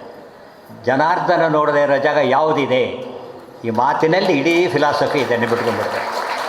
ಇದು ಗೊತ್ತಾದರೆ ಯಾವ ಪೊಲೀಸ್ ಡಿಪಾರ್ಟ್ಮೆಂಟೇ ಬೇಡ, ಅರ್ಥ ಆಯ್ತಾ ನಿಮಗೆ? ಕೃತ್ಯದಲ್ಲಿ ಅದು ಸತ್ಯಯುಗ ಅಂತ ಕರೀತೀವಿ. ಯಾವ ಪೊಲೀಸರು ಬೇಡ, ಆ್ಯಂಟಿ ಕರೆಕ್ಷನ್ ಯಾರು ಬೇಕಿಲ್ಲ. ನಮ್ಮನ್ನು ನಾವೇ ಕರೆಕ್ಟ್ ಮಾಡ್ಕೊತೇವೆ, ಗೊತ್ತಾಯ್ತಾ? ಇಲ್ಲಿ ನೋಡಿ, CCTV ಕ್ಯಾಮ್ರಾ ಇದ್ದಾಗ ಎಲ್ಲ ಡೀಟಾಗಿ ಕೂತ್ಬಿಡ್ತಾರೆ ಇಮಿಡಿಯೇಟಾಗಿ. ಏನು ನೋಡಿದಾಗ ಭಾರಿ ಗಂಭೀರವಾಗಿ ಕೂತ್ಬಿಡ್ತಾರೆ. ಯಾಕೆ ಅದಿದೆ, ಇಲ್ಲದೆ ಹೋದರೂ ಕೂಡ ಇದೆ ಅಂದರೆ ಸಾಕು, ಚೇಂಜ್ ಆಗಿಬಿಡ್ತಾನೆ ಮನುಷ್ಯ. ಅದಕ್ಕೆ ಇಮ್ಯಾನ್ಯುಯಲ್ ಕ್ಯಾಂಟ್ ಅಂತ ಒಬ್ಬ ವೆಸ್ಟರ್ನ್ ಫಿಲಾಸಫರ್ ಬರೀತಾನೆ, ಕ್ರಿಟಿಕ್ ಆಫ್ ಪ್ಯೂರ್ ರೀಸನ್ ಅಂತ. ಕ್ರಿಟಿಕ್ ಆಫ್ ಪ್ಯೂರ್ ರೀಸನ್ ಅಂತ ಹೆಸರು ಅದಕ್ಕೆ. ಅಂದರೆ ಇಂಡಿಪೆಂಡೆಂಟ್ ರೀಸನ್ ಅಂತ ಅರ್ಥ. ಅದು ದೊಡ್ಡದು, ಸಿಂಪಲಾಗಿ ಹೇಳ್ತಾರೆ ಅಷ್ಟೇ. ಗಾಡ್ ಈಸ್ ಬಿಯಾಂಡ್ ರೀಸನಿಂಗ್ ಅಂತ ಅದಕ್ಕೆ ಅರ್ಥ ಏನು ಅಂದರೆ, ಯುಕ್ತಿಯಿಂದ, ಲಾಜಿಕ್ಕಿಂದ ದೇವರಿದ್ದಾನೆ ಅಂತ ಪ್ರೂವ್ ಮಾಡಲಿಕ್ಕಾಗೋದಿಲ್ಲ ಅಂತ ಪುಸ್ತಕ ಬರೆದ. ತುಂಬ ಪಾಪ್ಯುಲರ್ ಆಯಿತು. ಸ್ವಲ್ಪ ದಿವಸ ಬಹಳ ಬೇಸರ ಆಯಿತು ಅವನಿಗೆ. ಮತ್ತೊಂದು ಪುಸ್ತಕ ಬರೆದ, ಕ್ರಿಟಿಕ್ ಆಫ್ ಮಾರಲ್ ಆರ್ಗ್ಯುಮೆಂಟ್ ಅಂತ ಮತ್ತೊಂದು ಬರೆದ. ಅವನು ಮೊದಲು ಹೇಳಿದ್ದ ಗೊತ್ತಾ, ದೇವರಿದ್ದಾನೆ ಅಂಥೇಳಿ ಯುಕ್ತಿಯಿಂದ ಪ್ರೂವ್ ಮಾಡಲಿಕ್ಕಾಗೋದಿಲ್ಲ ಅಂತ ಬರೆದ. ಈಗ ಹೇಳ್ತಾನೆ, ಯುಕ್ತಿಯಿಂದ ಪ್ರೂವ್ ಮಾಡಲಿಕ್ಕೆ ಬರೋದಿಲ್ಲ ಲಾಜಿಕ್ಕಿಂದ, ಆದರೆ ದೇವರಿದ್ದಾನೆ ಅಂತ ಒಪ್ಪದೆ ಹೋದರೆ ಸಮಾಜ ಉಳಿಯೋದಿಲ್ಲ ಅಂತ ಹೇಳಿದ. ನೆನ್ಪಿಟ್ಕೊಂಡು, ದೇವರಿಲ್ಲ ಅಂತೇಳಿ ಸಮಾಜ ಉಳಿಯೋದಿಲ್ಲ. ಇವತ್ತಾಗಿರೋದೇ ಹಾಗೆ. ಯಾರೂ ನೋಡೋದ ಜಾಗ ಅದು ಅರ್ಥನೇ ಆಗಿಲ್ಲ ಜನಗಳಿಗೆ. ಈ ಕಂಪ್ಯೂಟರ್ ಇವೆಲ್ಲ ಅರ್ಥ ಆಗಿದೆ, ದೇವ್ರ್ಯಾಕೆ ಅರ್ಥ ಆಗೋದಿಲ್ಲ ಇವರಿಗೆ? ದೇವರು ಎಲ್ಲ ಕಡೆ ಇದ್ದಾನೆ. ಇವತ್ತು ಕಂಪ್ಯೂಟರ್ ಬಂದ ಮೇಲೆ ನಿಮಗೆ ನಮ್ಮ ಶಾಸ್ತ್ರ ಸುಲಭ ನಂಬೋದು, ಗೊತ್ತಾಯ್ತಾ? ಇದರೊಳಗೆ ಇಷ್ಟು ನೋಡ್ತೀವಲ್ಲ, ನೋಡ್ತಿದ್ದ ದಿವಸ ನೋಡಿದ್ರೆ ಕಣ್ಣು ಈ ಕಡೆ ಹೋಗೋದೇ ಇಲ್ಲ. ಆಗ ನಾವು ಯಶೋದೆ ಕೃಷ್ಣನ ಕಡೆ ನೋಡಿದ್ದು ಎಲ್ಲ ಕಣ್ಣು ಅಂತ ಏನು ಆಶ್ಚರ್ಯ ಇದೆ ಅದರೊಳಗೆ? ಯಶೋದೆಯ ಮೊಬೈಲು ಕೃಷ್ಣನ ಬಾಯಿ, ನಮ್ಮ ಮೊಬೈಲು ಈ ಬಾಯಿ ಅಷ್ಟೇ. ಇದರಲ್ಲಿ ನೋಡಬಾರದ್ದೆಲ್ಲ ನೋಡ್ತೇವೆ, ನೋಡಬೇಕಾದ್ದನ್ನು ಮಾತ್ರ ನೋಡಿದ್ರೆ ಅಷ್ಟೇ ಡಿಫ್ರೆನ್ಸ್. ಯಾರನ್ನು ನೋಡಿದರೆ ಮತ್ತೆ ಏನನ್ನು ನೋಡಬೇಕಾಗಿಲ್ವೋ ಅದು ಅಲ್ಲಿ ಕಾಣಿಸುತ್ತೆ. ಇಲ್ಲಿ ಎಂದೂ ನೋಡಬಾರ್ದು, ಅದು ಮಾತ್ರ ಕಾಣಿಸುತ್ತೆ ಅಷ್ಟೇ. ಇದರಲ್ಲಿ ಒಳ್ಳೆಯದಿಲ್ಲ ಅಂತಲ್ಲ, ಇರೋದು ಭಾರಿ ಕಡಿಮೆ, ಉಪಯೋಗಿಸಿರೋದು ಭಾರಿ ಕಡಿಮೆ. ಅದನ್ನು ಆಫ್ ಮಾಡಿಬಿಡ್ತಾರೆ ಅಷ್ಟೇ. ಇವತ್ತು ಅರ್ಥ ಮಾಡ್ಕೋಬೇಕು, ಮೊಬೈಲ್ಗೆ ಶಕ್ತಿ ಇದೆ ಅಂತ ಗೊತ್ತಾದರೆ ಭಾಗವತ ಪುರಾಣ ಹೇಳಿದ ಎಷ್ಟು ಸತ್ಯ ಅಂತ ಅರ್ಥ ಆಗಲಿಲ್ಲ. ಈಗ ಹನುಮಂತ ಒಂದು ಕ್ಷಣಕ್ಕೆ ಹರಿದ, 50,000 ಮೈಲು ಹೋದ, ಯೋಜನ ದೂರ ಹೋದ, ನಂಬೋದಿಲ್ಲ. ಹಲೋ ಅನ್ಬೇಕು, ಹಲೋ ವಾಯ್ಸ್ ಹೋಗುತ್ತಲ್ಲ ನಿಮಗೆ, ಪಕ್ಕದಲ್ಲಿ ಕೂತ್ಕೊಂಡು ಕೆಲಸ ಇಲ್ಲ, ಹಲೋ ಅವನು ಮಾತಾಡ್ತಾ ಕೂತಿರ್ತಾನೋ. ಎಲ್ಲಿ ಸೈಂಟಿಫಿಕ್ ಅಡ್ವಾನ್ಸ್ಮೆಂಟ್ ಇದು ತಪ್ಪ ಅಲ್ಲ, ಬಟ್ ಇದಕ್ಕಿಂತ ದೊಡ್ಡದು ಸ್ಪಿರಿಚುವಲ್ ಅಟ್ಯಾಚ್ಮೆಂಟ್, ಗೊತ್ತಾಯ್ತು? ಸ್ಪಿರಿಚುಯಾಲಿಟಿ ಅಲ್ಟಿಮೇಟ್ ಅದು. ಅದನ್ನೇ ನಿಯಂತ್ರಣ ಮಾಡೋ ವ್ಯಕ್ತಿನೇ ಹರಿ ಯಂತ್ರವು. ಹರತೀತಿ ಹರಿಹಿ, ಎಲ್ಲವನ್ನು ಹರಣ ಮಾಡ್ತಾನೆ, ಮನಸ್ಸನ್ನು ಹರಣ ಮಾಡ್ತಾನೆ, ಕೆಟ್ಟ ವಸ್ತುನ ಹರಣ ಮಾಡ್ತಾನೆ. ಅದೊಂದಕ್ಕೆ 108 ಅರ್ಥ ಹೇಳ್ತಾರೆ ಮಧ್ವಾಚಾರ್ಯ. ಹರಿದಾಸ ಸಾಹಿತ್ಯ, ಹರಿ ಅನ್ನೋ ಪದ ಬಂದ ತಕ್ಷಣ ಮಧ್ವಾಚಾರ್ಯ ನೆನಪಾಗತ್ತೆ ನಮಗೆ. ಯಾತಕ್ಕೆ ಗೊತ್ತಾ? ಹರಿರೇವ ಪರಹ ಹರಿರೇವ ಗುರುಹು ಹರಿರೇವ ಜಗತ್ ಪಿತೃಮಾತೃಗತಿ ಅಂತ ಸಾರಿದವರು ಅವರು. ದೇವರಿದ್ದಾನೆ ಅಂತ ಘಂಟಾಘೋಷವಾಗಿ ಹೇಳ್ತಾ ಹೋದರು. ಮುಸ್ಲಿಂ ರಾಜ ಒಬ್ಬ ಆಚಾರ್ಯ ಗಂಗಾ ನದಿ ನಡ್ಕೊಂಡು ದಾಟ್ಬಿಡ್ತಾರೆ. ಹಾಗೆ ನಡ್ಕೊಂಡು, ಅದಕ್ಕೇನು ನಾವೇಗಿವೆ ಏನೂ ಇಲ್ಲ. ಇವತ್ತು ಯಾರೋ ನಡ್ಕೊಂಡು ಹೋಗ್ತೀವಿ ಅಂಥೇಳಿ ಬಾಂಬೆನಲ್ಲಿ ಒಬ್ಬ ಯೋಗಿ ತೋರ್ತಾ ಕೂತು ಮುಡಿಗೋಗ್ಬಿಟ್ಟು ಅವ್ನು ಪಾಪ ಕೂತ್ಕೊಂಡು ಡಬಕ್ಕಂತ ಮುಡಿಬಿಟ್ಟ. ನಡ್ಕೊಂಡು ಹೋಗ್ತಾರೆ ಗಂಗೆ ಮೇಲೆ. ಸುಲ್ತಾನ ನೋಡ್ತಾನೆ, ಸ್ವಾಮಿ ಏನು ಹಿಂದೆ 106 ಜನ ಶಿಷ್ಯರುಗಳು ಅವರಿಂದ ಹಾಗೆ ಹೋಗ್ತಾ ಇದ್ದಾರೆ. ಅವ್ರ ಇಂಜನ್ ಇವರು ಬೋಗಿಗಳಿದ್ದ ಹಾಗೆ. ಫಸ್ಟ್ ಟ್ರೈನ್ ಕಾನ್ಸೆಪ್ಟ್ ಅಂತಿದ್ದೆ ಮಧ್ವಾಚಾರ್ಯರು. ಅವ್ರ ಇಂಜನ್ ಇವರೆಲ್ಲ ಬೋಗಿಗಳು. ರಾಜ ನೋಡ್ತಾನೆ, ಆಶ್ಚರ್ಯ. ಸ್ವಾಮಿ ಏನಿದೆ ಆಶ್ಚರ್ಯ? ಸುಲ್ತಾನ, ನಮ್ಮ 1000 ಸೈನಿಕರಿದ್ದಾರೆ, ಯಮದೂತರಿದ್ದಾಗಿದ್ದಾರೆ, ನಡ್ಕೊಂಡು ಬರ್ತಿದ್ದೀರಲ್ಲ ನೀರಲ್ಲಿ, ಯಾರು ನೀವು? ಎಷ್ಟು ದೊಡ್ಡವರು, ಏನು ನಿಮ್ಮ ಶಕ್ತಿ ಅಂತ ಕೇಳ್ತಾನೆ. ಆಚಾರ್ಯ ಒಂದು ಹೆಚ್ಚೊತ್ತು ಮಾತಾಡೋದಿಲ್ಲ. ಯೋಸೌ ದೇವ ವಿಶ್ವದೀಪ ಪ್ರದೀಪ್ತ ಕುರ್ಮ ಸರ್ವಂ ತತ್ಪರ ಅನುಗ್ರಹೇಣ. ಸೂರ್ಯನ ತೋರಿಸ್ತಾರೆ, ನೋಡು ಅವನ ಅನುಗ್ರಹದಿಂದ ಏನು ಮಾಡ್ತೀವಿ ನಿಮಗೆ ಗೊತ್ತಿದೆ. ಅವನೊಳಗೆ ಭಗವಂತ ಇದ್ದಾನೆ, ಅದರಿಂದ ಏನು ಬೇಕಾದ್ರೂ ಮಾಡ್ತೇವೆ ಅಂತ ಹೇಳ್ತಾರೆ. ಒಬ್ಬ ಮುಸಲ್ಮಾನನ ಮುಂದೆ ತತ್ವಜ್ಞಾನ ಹೇಳಿದ ಗುರುಗಳು ಮಧ್ವಾಚಾರ್ಯರು. ಅವನು ಏನು ಕೊಟ್ಟ ಗೊತ್ತಾ ಆಚಾರ್ಯಗಾಗ? ರಾಜ್ಯಾರ್ಧಂ ಸಪದಿ ಸಮರ್ಪಯಾಮ, ಅರ್ಧ ರಾಜ್ಯ ಕೊಡ್ತೀನಿ ಅಂತ ಹೇಳಿದ. ಅರ್ಧ ರಾಜ್ಯನ ಆಚಾರ ಒಂದು ಮಾತಿಗೆ ಅರ್ಧ ರಾಜ್ಯ, ಒಂದು ಮಾತಿಗೆ. ಅವರ ಮಾತಿಗೆ ಎಷ್ಟು ಬೆಲೆ ಇದೆ ಅಂದರೆ ದೇವರನ್ನು ನಂಬಿದವರ ಮಾತಿಗೆ ಎಷ್ಟು ಬೆಲೆ ಇದೆ ಅಂತ ಗೊತ್ತಾಯಿತು. ದೇವರನ್ನು ನಂಬಿದರೆ ಎಷ್ಟು ಮಾತಿಗೆ ಎಷ್ಟು ಭದ್ರತೆ. ಸರ್ ಚೀಫ್ ಮಿನಿಸ್ಟರ್ ಸೈನ್ ಮಾಡಿದ್ರೆ ಏನಾಗುತ್ತೆ ಯೋಚನೆ ಮಾಡಿ. ಪ್ರೈಮ್ ಮಿನಿಸ್ಟರ್ ಸೈನ್ ಮಾಡಿ ಎಂತ ವಂಡರ್ ಮಾಡ್ತಾನೆ. ಅವರೇ ಪವರ್ ಇಲ್ಲದೆ ಮಾಡಿದ್ರೆ ಪವರೇ ಭಗವಂತನ ಸನ್ನಿಧಾನ. ಪವರ್ ಅಂತೀವಲ್ಲ, ಭಗವಂತ ಹೇಳ್ತಾನೆ ನರಾಣಾಂಚ ನರಾಧಿಪ, ಮನುಷ್ಯರು ರಾಜ ನೋಡಿದ್ರೆ ನಾನು ವಿಭೂತಿ ರೂಪ ಇಟ್ಟಿದ್ದೇನೆ ಅಂತ ಭಗವಂತ ಹೇಳ್ತಾನೆ. ಇವೆಲ್ಲ ಹೇಳಿದರೆ ಯಾವ ಮಕ್ಕಳಿಗೆ ತಿಳಿಯೋದಿಲ್ಲ. ಹೇಳೋ ವ್ಯವಸ್ಥೆ ನಮ್ಮಲ್ಲಿಲ್ಲ ಇವತ್ತು. ಎಲ್ಲಿ ಟಾಪ್ ಟು ಬಾಟಮ್. ಇವತ್ತು ಹಿಂದಿನ ಕಾಲಕ್ಕೆ ನಾವೆಲ್ಲ ಓದ್ಬೇಕಾದ್ರೆ ತಲ್ಲಣಿಸಿದರು ಕಂಡ್ಯ ತಾಳು ಮನವೇ ಕನಕಾಸುರ ದೇವರ ನಾಮ ಈಸಬೇಕು ಜಯಿಸಬೇಕು ಮಾತು ಕೇಳಿ ಜನಗಳೆಲ್ಲ ಆ ಒಂದು ಮಾತು ನಡೆಸೋಕೆ ಕಲಿತು ಜೀವನದಲ್ಲಿ ಭರವಸೆ ಪಡಿತಾ ಇತ್ತು. ಮತ್ತು ಅದು ಯಾವುದೂ ಇಲ್ಲ. ಚಿಕ್ಕ ಮಕ್ಕಳಿಗೂ ಕೂಡ ಗೊತ್ತಿರೋದು ಇದು ಒಂದೇ. ಈ ಬೇರೆ ಕಡೆ ನೋಡೋದೇ ಇಲ್ಲ ಅವರು. ಆ ಸ್ಥಿತಿ ಬಂದಿದೆ. ಇದು ರ್ಯಾಪ್ಸ್ ಎಲ್ಲಿಂದ ಬಂತು ಅಂದರೆ ಸಮಾಜದ ತಪ್ಪು.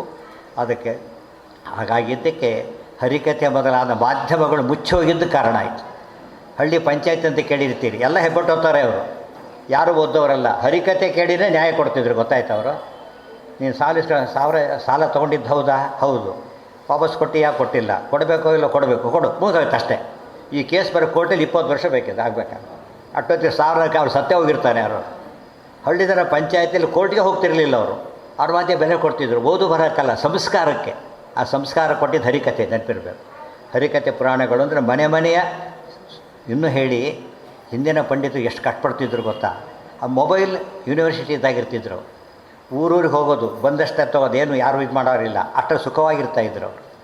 ಆದರೆ ಇವತ್ತಿನ ಕಾಲ ಬದಲಾಗಿದೆ. ಯಾವ ಸ್ಟೇಜಲ್ಲೂ ಕೂಡ ಅದನ್ನು ಹೇಳೋರಿಲ್ಲ. ಹೇಳೋದು ನಾವೇ ಮಾಡ್ಕೋಬೇಕಷ್ಟೇ.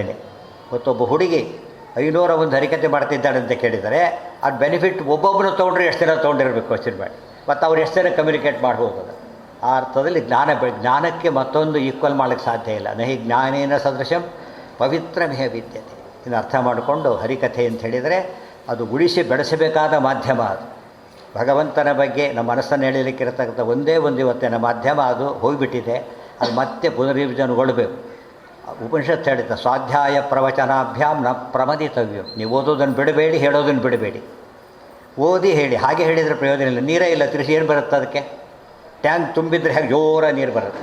ಪೊಟೆನ್ಷಿಯಲ್ ಜಾಸ್ತಿ ಇದ್ದಷ್ಟು ಕೈನೆಟಿಕ್ ಎನರ್ಜಿ ಭಾರಿ ಜೋರಾಗಿರುತ್ತೆ. ಬರೀ ಖಾಲಿ ಬರೋಸ್ ಶಬ್ದ ಆಗುತ್ತೆ ಅಷ್ಟೇ. ಶಬ್ದಗಳಲ್ಲ, ಅರ್ಥ ಕೆಲಸ ಮಾಡಬೇಕಾದ್ರೆ ತುಂಬ ಓದಬೇಕು, ತುಂಬ ಹೇಳಬೇಕು. ಹರಿಕಥೆಯಲ್ಲಿ 7ನೇ ವರ್ಷ ಮೊದಲನೇ ವರ್ಷ ಅಂತ ಹೇಳಿ ಶುರು ಮಾಡಿ 7ನೇ ವರ್ಷ ಮಕ್ಕಳು ಸ್ಕೂಲಿಗೆ ಸೇರಿಸೋ ವಯಸ್ಸಿನೊಳಗೆ ಹರಿಕಥೆ ಮಾಡ್ಲಿಕ್ಕೆ ಹೋಗ್ತಾಳೆ ಅಂತ ಹೇಳಿದರೆ ನಿಜವಾಗ್ಲೂ ದೊಡ್ಡ ತಂದೆ ತಾಯಿಗಳು ಪುಣ್ಯವಂತರು. ಇವತ್ತು ನಾವು ಹೇಳೋದಾದರೆ ಉಡಿಯಾರು ವಾಜರಾಜಾಚಾರ್ಯರು ಅವ್ರ ಮನೆಯವರು ವೀಣಾಬಾಯಿ ತುಂಬ ಪುಣ್ಯ ಮಾಡಿರಬೇಕು. ಆ ರೀತಿಯಲ್ಲಿ ಒಬ್ಬ ಮಗಳು ಹರಿಕಥೆ ಮಾಡತಕ್ಕಂಥದ್ದು 5 ನಿಮಿಷ ಮಾಡಿರಲಿಲ್ಲ, ವಿಚಾರ ದೊಡ್ಡದಲ್ಲ. ಆದರೆ 5 ನಿಮಿಷ ಮಾಡಿ ಹೇಳಿದರು. ಬರ್ಕೊಂಡು ಓದೋಕ್ಕೆ ಎಷ್ಟಾರು ಬರುತ್ತೆ ಇವತ್ತು. ಇದು ಬರೆಯೋ ಅಭ್ಯಾಸನೇ ಯಾರಿಗೂ ಇಲ್ಲ, ಓದೋ ಅಭ್ಯಾಸನೇ ಇಲ್ಲ. ಸಿಗ್ನೇಚರ್ ಬೇಕಾಗಿಲ್ಲ ಅಂತ ಹಾಕಿಬಿಡ್ತಾರಲ್ಲ, ಈ ಮೇಲೆ ಸಿಗ್ನೇಚರ್ ಬೇಕಾಗಿಲ್ಲ. ಆ ಸ್ಥಿತಿ ಬಂದೋಗಿ ತಪ್ಪು. ಆ ರೀತಿ ಹೇಳೋದ್ರಿಂದ ಮುಂದೆ ಎಷ್ಟು ಅವಳಿಗೆ ಎಷ್ಟು ಸಂಸ್ಕಾರ ಬೆಳೆಯುತ್ತೆ, ಎಷ್ಟು ಮುಟ್ಲಕ್ಕೆ ಬರುತ್ತೆ. ಈ ಬರ್ತಾ ಹಿಂದೆ ಕಳಿಸಿದ್ಲು ಪಾಪ ಆಚಾರ್ಯ. ನಂದು ಒಂದು ಹರಿಕಥೆ ಕೇಳಿ ಅಂತೇಳಿ ದಾರಿದುದ್ದ ಕೇಳ್ತಾ ಬಂದೆ. ಯಾವ ಇದರಲ್ಲಿ ಗಣೇಶನ ಬಗ್ಗೆ ಮಾಡಿದ ಪ್ರವಚನದಲ್ಲಿ ನಾನು ಗಮನಿಸಿದ್ದೇನು ಅಂದರೆ ಒಳ್ಳೆ ಸ್ಪಷ್ಟ ಉಚ್ಚಾರಣೆ. ಮತ್ತು ರಾಗ ಕೇಳಬೇಕಾದ್ರೆ ಒಳ್ಳೆ ಯಾವುದಕ್ಕೆ ಅಪಸ್ವರಗಳಿಲ್ಲದಂಥ ಉಚ್ಚಾರಣೆ. ಸಂಸ್ಕೃತ ಶ್ಲೋಕಗಳನ್ನು ಕೂಡ ತಪ್ಪಾಗಿ ಉಚ್ಚಾರಣೆ ಮಾಡಿ. ಭಾಳ ಆಶ್ಚರ್ಯ ಅಂದರೆ ಸರಿಯಾದ ಉಚ್ಚಾರಣೆ. ಮತ್ತು ಎಷ್ಟು ಬೇಕೋ ಅಷ್ಟೇ ಹೇಳೋದು. ಅದು ಸಾಮಾನ್ಯ. ಅದು ಬಂತು ಅಂದರೆ ಗೆದ್ದರು ಅಂತಲೇ ಅರ್ಥ. ಇವತ್ತು ಜನಗಳಿಗೆ ಪುರುಸತ್ತೆ ಇಲ್ಲ, ಮಾತಾಡೋದ್ರೆ ಪುರುಸತ್ತೆ ಅವ್ರ ಪಾಪ ಇಲ್ಲ ಅವರಿಗೆ. ಅಷ್ಟು ಕಲ್ತ್ಕೊಂಡ್ರೆ ಜನಗಳಿಗೆ ಒಳ್ಳೆಯ ಇದು ಬರುತ್ತೆ. ಹರಿಕಥೆಗೆ ಬೇಕಾದ ಅರ್ಹತೆ ಎಲ್ಲ ಆ ಮಗುಗಿದೆ ಅಂತ ಹೇಳಿದರೆ ಭಾಳ ಸಂತೋಷ ಪಡಬೇಕು, ಬೆಳೆಸ್ಬೇಕದನ್ನು. ಕೂಡಿ 501 ಮಗಳದು ಇವರಿಗೆ ಮದುವೆ 25 ವರ್ಷ ಆಯಿತಾ? 25 ವರ್ಷ ಅಂತ ಹೇಳಿದರೆ ಸರಿಯಾಗಿ 2 ಒಟ್ಟಿಗೆ ಕೂಡ್ಕೊಂಬಂದಿರೋದು ಕೂಡ ಒಂದು ಸುಯೋಗ. ಯೋಗ ಅಂತೀವಲ್ಲ, ಆದರೆ ಸುಯೋಗವಾಗಿದೆ. ಅದು ಸರಿಯಾಗಿ ಮುಟ್ಟಿಸ್ಬೇಕಾದ್ರೆ ನಾವು 2 ಅರ್ಥ ಮಾಡ್ಕೋಬೇಕು. ನಾವು ವಿಷಯನ ಹಿಂದಿನ ಕಾಲದ ಹರಿಕಥೆಗಳು ಯಾತಕ್ಕೆ ಉಳ್ಕೊಂಡು ಬಂತು ಗೊತ್ತಾ? ನಿಮಗೆ ಗೊತ್ತಿಲ್ಲ. ಸ್ವಾತಂತ್ರ್ಯ ನಮಗೆ ಬೇಕು ಅಂಥೇಳಿ ದೊಡ್ಡ ದೊಡ್ಡ ಸಭೆಗಳು ನಡೆದಾಗ ಮಾಧ್ಯಮವನ್ನು ಹರಿಕಥೆ ಉಪಯೋಗಿಸ್ತಿದ್ದರು ಅಂತ ಹೇಳ್ತಾರೆ. ಸ್ವಾತಂತ್ರ್ಯ ಚಳವಳಿ ಹರಿಕಥೆ ಒಂದು ಅಂಗಾಗಿತ್ತು. ಹರಿಕಥೆ ಸ್ವಾತಂತ್ರ್ಯ ಬರಲಿಕ್ಕೆ ಹರಿಕಥೆಯ ಪಾತ್ರ ಇದೆ, ನಮಗೆ ಅರ್ಥ ಮಾಡ್ಕೋಬೇಕು. ಇವತ್ತು ರಾಷ್ಟ್ರಭಕ್ತಿ ಎಲ್ಲ ಹೇಳಿದ್ರಲ್ಲ, ಮಾಧ್ಯಮ ಅದು ಕೂಡ ಹೌದು. ವೇದದಲ್ಲಿ ಬರುತ್ತೆ ಅಹಂ ರಾಷ್ಟ್ರೀಯ ಸಂಗಮನಿ ವಸೂನಾಂ ಚಿಕತುಷಿ. ಋಗ್ವೇದದಲ್ಲಿ ಬರುತ್ತೆ. ಮಹಾಲಕ್ಷ್ಮಿ ಹೇಳ್ತಾರೆ ನಾ ರಾಷ್ಟ್ರಾಭಿಮಾನಿ ದೇವತೆ ಅಂತ ಹೇಳ್ತಾರೆ. ರಾಷ್ಟ್ರ ದೊಡ್ಡ ಸಂಪತ್ತು ಅಂತ ಅರ್ಥ. ರಾಷ್ಟ್ರ ದೊಡ್ಡ ಸಂಪತ್ತು. ನಮ್ಮ ರಾಷ್ಟ್ರ ಬರೀ ಸಂಪತ್ತಲ್ಲ. ಒಂದು ಮಾತು ಹೇಳ್ತೇನೆ, 24 ತಾಸು 12 ತಿಂಗಳು ಕರೆಂಟನ್ನು ಅವಲಂಬಿಸದೆ ಬದುಕಬಹುದಾದ ಒಂದೇ ದೇಶ ಅಂದರೆ ಇಂಡಿಯಾ ಒಂದೇ. ಎಲ್ಲ ಸತ್ತೋಗ್ಬಿಡ್ತಾರೆ, ಬೇರೆ ಬೇರೆ ಸತ್ತು ಹಾಳಾಗೋಗ್ಬಿಡ್ತಾರೆ. ಇವತ್ತು ಎಲ್ಲ ಕಾಲಕ್ಕೂ ಬದುಕೋ ದೇಶ ಇದು ಒಂದೇ, ಬದುಕಿರೋ ದೇಶವೂ ಇದು ಒಂದೇ. ಈ ದೇಶದಿಂದ ಪ್ರಯೋಜನ ಪಡೆದ ದೇಶಗಳು ಎಲ್ಲ ದೇಶ ಪ್ರಯೋಜನ ಪಡ್ಕೊಂಡ್ಬಿಟ್ಟಿದೆ, ನಾವೇ ಪಡ್ಕೊತಾ ಇಲ್ಲ ಈಗಿನ ಕಾಲಕ್ಕೆ. ದೇವರಿದ್ದಾನೆ ಅಂತ ತಿಳ್ಕೊಳ್ಳೋದಕ್ಕೆ ಒಬ್ಬರು ತಮಾಷೆ ಹೇಳ್ತಾರೆ. ಒಬ್ಬನು ಇಂಡಿಯಾಗೆ ಬಂದಂತೆ, ಯಾಕೆ I want to know about God ಅಂತ ಬಂದಂತೆ. ಮೊದಲು ಹೇಳಿದನಂತೆ, ಈ ಜನ ನೋಡಿದ ಮೇಲೆ ಇಲ್ಲಿ ಜನ ಅಂದ್ಕೊಂಡಂತಾತ ದೇರ್ ಇಸ್ ನೋ ಗಾಡ್ ಅಂದ್ಬಿಟ್ನಂತೆ. ಈ ಜನಗಳು ನೋಡಿದ ತಕ್ಷಣ ಏನೋ ಕೇಳಿದ್ದು ಇಂಡಿಯಾದ ಬಗ್ಗೆ, ದೇರ್ ಇಸ್ ನೋ ಗಾಡ್ ಅಂತ ಹೇಳಿದ್ನಂತೆ. ಆಮೇಲೆ ಹೇಳಿದ್ದು ಇಲ್ಲ, ದೇರ್ ಇಸ್ ಗಾಡ್ ಅಂದಂತೆ. ಯಾಕೆ? ಇಂಥ ಅವ್ಯವಸ್ಥೆ ಮಧ್ಯೆ ಜನ ಬದುಕಿದ್ದಾರೆ ಅಂದರೆ ದೇರ್ ಇಸ್ ಗಾಡ್ ಅಂತ ಹೇಳಿದ್ದು. ಭಾಳ ಆಶ್ಚರ್ಯ. ಇಂಥ ಅವ್ಯವಸ್ಥೆ ದೇವರು ಜನ ಬದುಕಿದ್ದಾರೆ, ದೇವ್ರು ಅಷ್ಟು ಬಿ ಗಾಡ್. ಇಂಥ ಸ್ಥಿತಿಯಲ್ಲಿ ನಾವಿದ್ದೇವೆ. ಅದನ್ನೆಲ್ಲ ಪರಿಹಾರ ಮಾಡಬೇಕು, ಎಜುಕೇಟ್ ಮಾಡಬೇಕು ಜನಗಳನ್ನು. ಇವತ್ತು ಇಲ್ಲಿ ಸಂಸ್ಥೆಯನ್ನು ವಾಸುದೇವ ಭಟ್ರು ಭಾಳ ಸಮರ್ಥರಾದವರು. ಪೇಜಾವರ ಶ್ರೀಪಾದಂಗಳು ಇಷ್ಟೊತ್ತು ಹೆಸರಿಡ್ತಾ ಇದ್ದರು. ಇತ್ತೀಚಿನ ಕಾಲದ ಒಬ್ಬ ಯತಿಗಳಾಗಿ ಪೇಜಾವರ ಸ್ವಾಮಿ ಮಾಡಿದ ಕೆಲಸ ಭಾರಿ ದೊಡ್ಡ ಕೆಲಸ. ಮನೆ ಮನೆಗಳಿಗೆ ಮುಟ್ಟಿದವರು. ಒಬ್ಬ ಉಡುಪಿ ಯತಿಯಾಗಿ ಭರತ ಖಂಡವನ್ನು ಸಂಚರಿಸಿಬಿಟ್ಟು ರಾಜಕಾರಣದ ಮಟ್ಟದಲ್ಲಿ ಒಬ್ಬರು ಮಾತು ನಡೆಯುತ್ತೆ ಅಂದರೆ ಪೇಜಾವರ ಸ್ವಾಮಿಗಳ ಮಾತಾಗಿತ್ತು. ಅಂಥ ಒಂದು ಹೆಸರು ಮಾಡಿದವರು ಪೇಜಾವರ ಸ್ವಾಮಿಗಳು. ಅವರಂಥವರ ಒಂದು ವಿಶೇಷ ವಿನಗ್ರಹ ವಿಶ್ವಾಸ ಇವರ ಮೇಲೆ, ಬಸವ ಭಟ್ರ ಮೇಲಿದೆ, ಪರಿಮಾರ ಸ್ವಾಮಿಗಳ ಮೊದಲಾದ ವಿಶ್ವಾಸ ಇದೆ ಅಂತ ಹೇಳಿದರೆ ಭಟ್ಟರು ನಿಜವಾದ ಅರ್ಥದಲ್ಲಿ ಆ ಮಗು ಪ್ರೋತ್ಸಾಹ ಕೊಟ್ಟಿದ್ದು ಅವರ ಹೃದಯ ತೋರಿಸುತ್ತೀಗ. ಆ ರೀತಿ ಮಾಡದೆ ಹೋಗಿದ್ರೆ ಈಗ ಕಾಣಕ್ಕೆ ಸಾಧ್ಯ ಇರಲಿಲ್ಲ. ಇಂಥ ವಾಸುದೇವ ಭಟ್ಟರು ಸಾವಿರಾರು ಜನ ಬೇಕು ಇವತ್ತಿನ ನಮಗೆ. ಪ್ರತಿಯೊಂದು ಶಾಲಾ ಕಾಲೇಜುಗಳಲ್ಲೂ ಕೂಡ ಗುಣಮಟ್ಟ ಗುರುತಿಸ್ತಕ್ಕಂಥ ವ್ಯಕ್ತಿಗಳಿದ್ದರೆ ಮೆಕ್ಯಾನಿಕಲಿ ಬಿಲ್ ತೊಗೊಂಡು ದುಡ್ಡು ಕೊಟ್ಟರೆ ಉಪಯೋಗ ಇಲ್ಲ. ಅವ್ರ ಪ್ರತಿಭೆ ಗುರುತಿಸಬೇಕು. ಅಂತ ಗುರುಸ್ತಕ್ಕಂಥ ವ್ಯವಸ್ಥೆ ಮಾಡಿದಾಗ ಅಂಥ ಮಕ್ಕಳು ಬರಲಿಕ್ಕೆ ಸಾಧ್ಯವಾಗುತ್ತೆ. ನಾವು ಕನ್ನಡ ಪ್ರಭಾದವರು ಇವ್ರು ಹೇಳಿದರು, ಇವತ್ತು ಪತ್ರಿಕೆ ಅನ್ನೋದು ವಿಪಕ್ಷದ ಕೆಲಸ ಮಾಡೋ ಸ್ಥಿತಿಯಲ್ಲಿ ಇರಬೇಕು. ಹೇಳೋದಾದ್ರೆ ಇವತ್ತು ಇಬ್ಬರು ವಿಪಕ್ಷದವ್ರನ್ನೂ ಕರೆಕ್ಟ್ ಮಾಡಬೇಕು, ಯಾರು ಕರೆಕ್ಟ್ ಮಾಡಬೇಕು ಶಕ್ತಿ ಇರೋದು ಮಾಧ್ಯಮಕ್ಕೊಂದೇ. ಆಗ ಅವರು ವಿಪಕ್ಷ ಹೋದರೂ ಚಿಂತೆ ಇಲ್ಲ, ಪೇಪರಿಂದ ಸರಿ ಮಾಡೋಕ್ಕೆ ಬರುತ್ತಾರೆ. ಅಂಥ ಶಕ್ತಿ ಪೇಪರ್ಗಳಿದೆ. ಆ ಹುಡುಗಿ ಹೇಳಿದ್ಲು, ಅವ್ರು ಬರೆದ ಒಂದು ಲೇಖನ ಓದ್ತಿದ್ದೆ ಅಂಥೇಳಿ. ಅಂಥ ಸುಸಂಸ್ಕೃತ ಸಂಪಾದಕರು ಸಿಗೋದು ಭಾರಿ ಕಷ್ಟ. ಅಂಥವ್ರು ಸಿಕ್ಕಿದ್ದಾರೆ ಅಂತ ಹೇಳಿದರೆ ಅವರು ಬಹಳ ಅಭಿನಂದನೆ ಮಾಡಬೇಕು. ಅದೇ ರೀತಿ ನಮ್ಮ ಗೋಪಿನಾಥ್ ಅವರಾಗಲಿ, ಇವರಾಗಲಿ ಎಲ್ಲರೂ ಕೂಡ ಇಲ್ಲಿ ಒಳ್ಳೆಯ ಗುಣ ಸೇರಿಸಿದ್ದಾರೆ. ಭಾಳ ಸಂತೋಷ ಪಡಬೇಕು. ಕಾರಣ ಒಳ್ಳೆಯ ಕೆಲಸ ಆದ್ದರಿಂದ ಅವರು ಸಿಕ್ಕಿದ್ದಾರೆ, ಅವರು ಬಂದಿದ್ದಾರೆ. ಅದಕ್ಕಾಗಿ ಹರಿಕಥೆಯ ಮಾಧ್ಯಮ ಸರಿಯಾಗಿ ಉಪಯೋಗಿಸ್ಬೇಕು. ಕಥೆಗಳನ್ನು ತಪ್ಪಾಗಿ ಹೇಳಬಾರದು. ತಪ್ಪಾಗಿ ಹೇಳೋ ಸಮಾಜ ಒಡೆದೋಗಿಬಿಡುತ್ತೆ. ನೆನಪಿರಲಿ, ನಮ್ಮ ಧರ್ಮ ಬೆಳೆಸ್ತೀವಿ ಅಂಥೇಳಿ ನಾವು ಪ್ರವೋಕಿಂಗ್ ಆಗಿ ಸ್ಪೀಚ್ ಕೊಟ್ಟರೆ ಧರ್ಮ ಹಾಳಾಗೋಗುತ್ತೆ. ನಮ್ಮ ಧರ್ಮ ಪ್ರವೋಕ್ ಮಾಡುತ್ತೆ ಅಂತ ಒಂದು ರಾಂಗ್ ಪಿಕ್ಚರ್ ಬಂದರೆ ನಾಳೆ ಘರ್ಷಣೆಯಲ್ಲಿ ಉಳಿಯೋಕ್ಕಾಗೋದಿಲ್ಲ. ಎಲ್ಲರೂ ನಮ್ಮವರೇ ಇವತ್ತಿನ ದಿವಸ. ಹಾಗಾಗಬಾರ್ದು. ಎಜುಕೇಟ್ ಮಾಡಬೇಕು, ಪ್ರವೋಕ್ ಮಾಡಬಾರ್ದು. ಪ್ರವೋಕ್ ಮಾಡಿದಾಗ ನಮ್ಮ ಧರ್ಮ ಶ್ರೇಷ್ಠ ಅಂತೇಳಿ ತಪ್ಪಲ್ಲ, ಮಹಿಮೆಗಳಂತ ಹೇಳಿ ಇನ್ನೊಂದು ಧರ್ಮವನ್ನು ಹಡಿಬಾರದು ಅಂತ ಕಾಲದಲ್ಲಿ ನಾವಿಲ್ಲ ಇವತ್ತು. ಆದರೆ ಎಚ್ಚರಿಸಬೇಕು, ಅದನ್ನು ತಪ್ಪು ಬಿಡ್ಸೋಕ್ಕೆ ಸಾಧ್ಯ ಇಲ್ಲ. ಪ್ರವೋಕ್ ಮಾಡಿದರೆ ಧರ್ಮ ಉಳಿಯೋದೇ ಇಲ್ಲ. ನಮ್ಮ ಫಾಲೋಯರ್ಸ್ ಮುಂದೆ ಬರ್ತಾ ಬರ್ತಾ ಬರ್ತಾ ಕಡಿಮೆ ಆದಾಗ ಯಾರು ಕಾಪಾಡ್ತಾರೆ ಇವರು. ಅದಕ್ಕೆ ಪ್ರವೋಕಿಂಗ್ ಸ್ಟೇಟ್ಮೆಂಟ್ ಇರಬಾರ್ದು, ಎಜುಕೇಟಿವ್ ಆಗಿರಬೇಕು ಯಾವಾಗ. ಮತ್ತು ಇನ್ಫಾರ್ಮೇಟಿವ್ ಆಗಿರಬೇಕು, ಮಿಸ್ಇನ್ಫಾರ್ಮೇಷನ್ ಕೊಡಬಾರ್ದು. ಇವತ್ತು ರಾಮಾಯಣ ಕಥೆ ಮಹಾಭಾರತದ ಬಗ್ಗೆ ಯಾತಕ್ಕೆ ತಪ್ಪು ಕಲ್ಪನೆ ಬಂದಿದೆ ಅಂದರೆ ತಪ್ಪು ತಿಳುವಳಿಕೆ ಕೊಟ್ಟು. ಒಂದು ಎಕ್ಸಾಂಪಲ್ ಕೊಡ್ತೀನಿ. ಏನದು? ರಾಮದೇವರು ಒಬ್ಬ ತಪಸ್ ಮಾಡೋ ಶೂದ್ರನ್ನು ಕೊಂದುಬಿಟ್ರು. ಇವತ್ತು ಎಲ್ಲರ ಹತ್ರ ಅಷ್ಟೇ ಕಥೆನೇ, ಪರಿಸ್ಥಿತಿ ಯಾರಿಗೂ ಗೊತ್ತೇ ಇಲ್ಲ. ಒಬ್ಬ ಶೂದ್ರ ತಪಸ್ಸಿನ ಕೊಂದುಬಿಟ್ರು. ಒಬ್ಬ ಬ್ರಾಹ್ಮಣನ ಮಗ ಸತ್ತ. ಯಾತಕ್ಕೆ ಅಂತ ಹುಡುಕಬೇಕಾಯ್ತು. ತಕ್ಷಣ ರಾಮದೇವರು ಕಳಿಸಿದರು, ವ್ಯವಸ್ಥೆ ಆಯಿತು. ಭರತ ಅವರೆಲ್ಲ ಹೋಗಿ ಬಂದು ಹೇಳಿದರು, ಒಂದು ಸರೋವರ ತೀರದಲ್ಲಿ ಒಂದು ದೊಡ್ಡ ವೃಕ್ಷ, ಅದಕ್ಕೊಬ್ಬ ವ್ಯಕ್ತಿ ತಲೆ ಕೆಳಗಾಗಿ ಜೋತಾಡ್ತಾ ಇದ್ದಾನೆ, ಇದು ಬಿಟ್ಟರೆ ಎಲ್ಲ ನಾರ್ಮಲ್ ಆಗಿದೆ ಅಂತ ಹೇಳಿದ್ರು. ರಾಮದೇವರು ಸ್ವತಃ ಹೋಗ್ತಾರೆ. ರಾಮರಾಜ್ಯ ಆಗಿತ್ತು ನೋಡಿ, ಕಮಿಷನ್ ಮಾಡಿಬಿಟ್ಬಿಟ್ರೆ ಕಮಿಷನ್ ಹುಡುಕ್ಲಿಕ್ಕೆ ಇನ್ನೊಂದು ಕಮಿಷನ್ ಮಾಡಬೇಕು ನಾವು ಅಷ್ಟೇ. ಇಮ್ಮಿಡಿಯೇಟ್ ರಾಮದೇವರು, ಇದು ರಾಮರಾಜ್ಯ ಅಂದರೆ ಹಾಗೆ ಇಮ್ಮಿಡಿಯೇಟಾಗಿ ಸ್ವತಃ ರಾಮದೇವರು ಹೋಗ್ತಾರೆ, ಯಾರೋ ಅಲ್ಲ. ಹೋದ ತಕ್ಷಣ ಮಾತಾಡಿಸ್ತಾರೆ. ಯಾರು ನೀನು? ಶೂದ್ರ. ರಾಮದೇವರು ಕೊಲ್ಲೋದಿಲ್ಲ. ಏನು ಮಾಡ್ತೀವಿ? ತಪಸ್ ಮಾಡಿ. ರಾಮದೇವರು ಕೊಲ್ಲೋದಿಲ್ಲ, ಸುಳ್ಳು ಹೇಳ್ತಾರಲ್ಲ, ತಪಸ್ಸು ಕೊಂದು ಹಾಕಿಬಿಟ್ರು, ತಪ್ಪದು. ಏನು ತಪಸ್ ಮಾಡ್ತೀವಿ, ಯಾತಕ್ಕೆ ಮಾಡ್ತೀವಿ ಅಂತ ರಾಮದೇವರು ಕೇಳ್ತಾರೆ. ಇದ್ರ ಬೋಧೆ ಇಲ್ಲ ಹೇಳೋರು, ಅದನ್ನು ಹೇಳೋದಿಲ್ಲ ಅವರು. ಯಾತಕ್ಕೆ ಮಾಡ್ತೀವಿ? ಅದನ್ನೆಲ್ಲ ಮೊಟ್ಟ ಮೊದಲ ಬಾರಿಗೆ ರಾಮಾಯಣ ಮಹಾಭಾರತಗಳ ಬಗ್ಗೆ ಇವತ್ತು ನಾನು ಹೇಳ್ತೇನೆ, 99% ಜನ ಮೂಲ ರಾಮಾಯಣ ಓದಿಲ್ಲ, ಮಹಾಭಾರತ ಓದಿಲ್ಲ. ಊಹಾಪೋಹಗಳಿಂದ ಆರೋಪ ಮಾಡ್ತಿದ್ದಾರೆ ಅಷ್ಟೇ. ಇರೋ ಸತ್ಯ ಯಾರಿಗೂ ಗೊತ್ತೇ ಇಲ್ಲ. ವಾಲ್ಮೀಕಿಗಳು ಬರೀತಾರೆ, ಸ್ಪಷ್ಟವಾಗಿ ಬರೀತಾರೆ, ನಾನು ತಪಸ್ ಮಾಡ್ತಿದ್ದೇನೆ ರಾಮ. ಯಾತಕ್ಕೆ ಗೊತ್ತಾ? ದೇವತ್ವಂ ಕಾಮಯೇ ರಾಮ, ಅವನ ಮಾತಿದು. ಮಧ್ವಾಚಾರ್ಯರು ಪೂರ್ತಿ ಹಿನ್ನೆಲೆ ಎಲ್ಲ ಹೇಳ್ತಾರೆ. ಜಂಘನಾಮ ಅಸುರ ಪೂರ್ವಂ ಗಿರಿಜಾ ವರದಾನತಃ ಬಭೂವ ಶೂದ್ರ ಕಲ್ಪಾಯು ಇಚ್ಛನ್ ಮಾಹೇಶ್ವರಂ ಪದಂ ತಪಶ್ಚಚಾರ ದುರ್ಬುದ್ಧಿ ಸ ಲೋಕಕ್ಷಯ ಕಾಮ್ಯಯ. ಇದು ಅವನ ಹಿನ್ನೆಲೆ. ಜಂಘ ಅಂತ ಒಬ್ಬ ಅಸುರ, ಅವನೊಬ್ಬ ಶೂದ್ರನಾಗಿ ಹುಟ್ಟಿದ. ಅವರು ತಪಸ್ಸು ಮಾಡಲಿಕ್ಕೆ ಶುರು ಮಾಡ ವರ ತೊಗೊಂಡ. ಪಾರ್ವತಿ ದೇವಿಯಿಂದ ವರ ತೊಗೊಂಡ. ಏನಂತ ಗೊತ್ತಾ?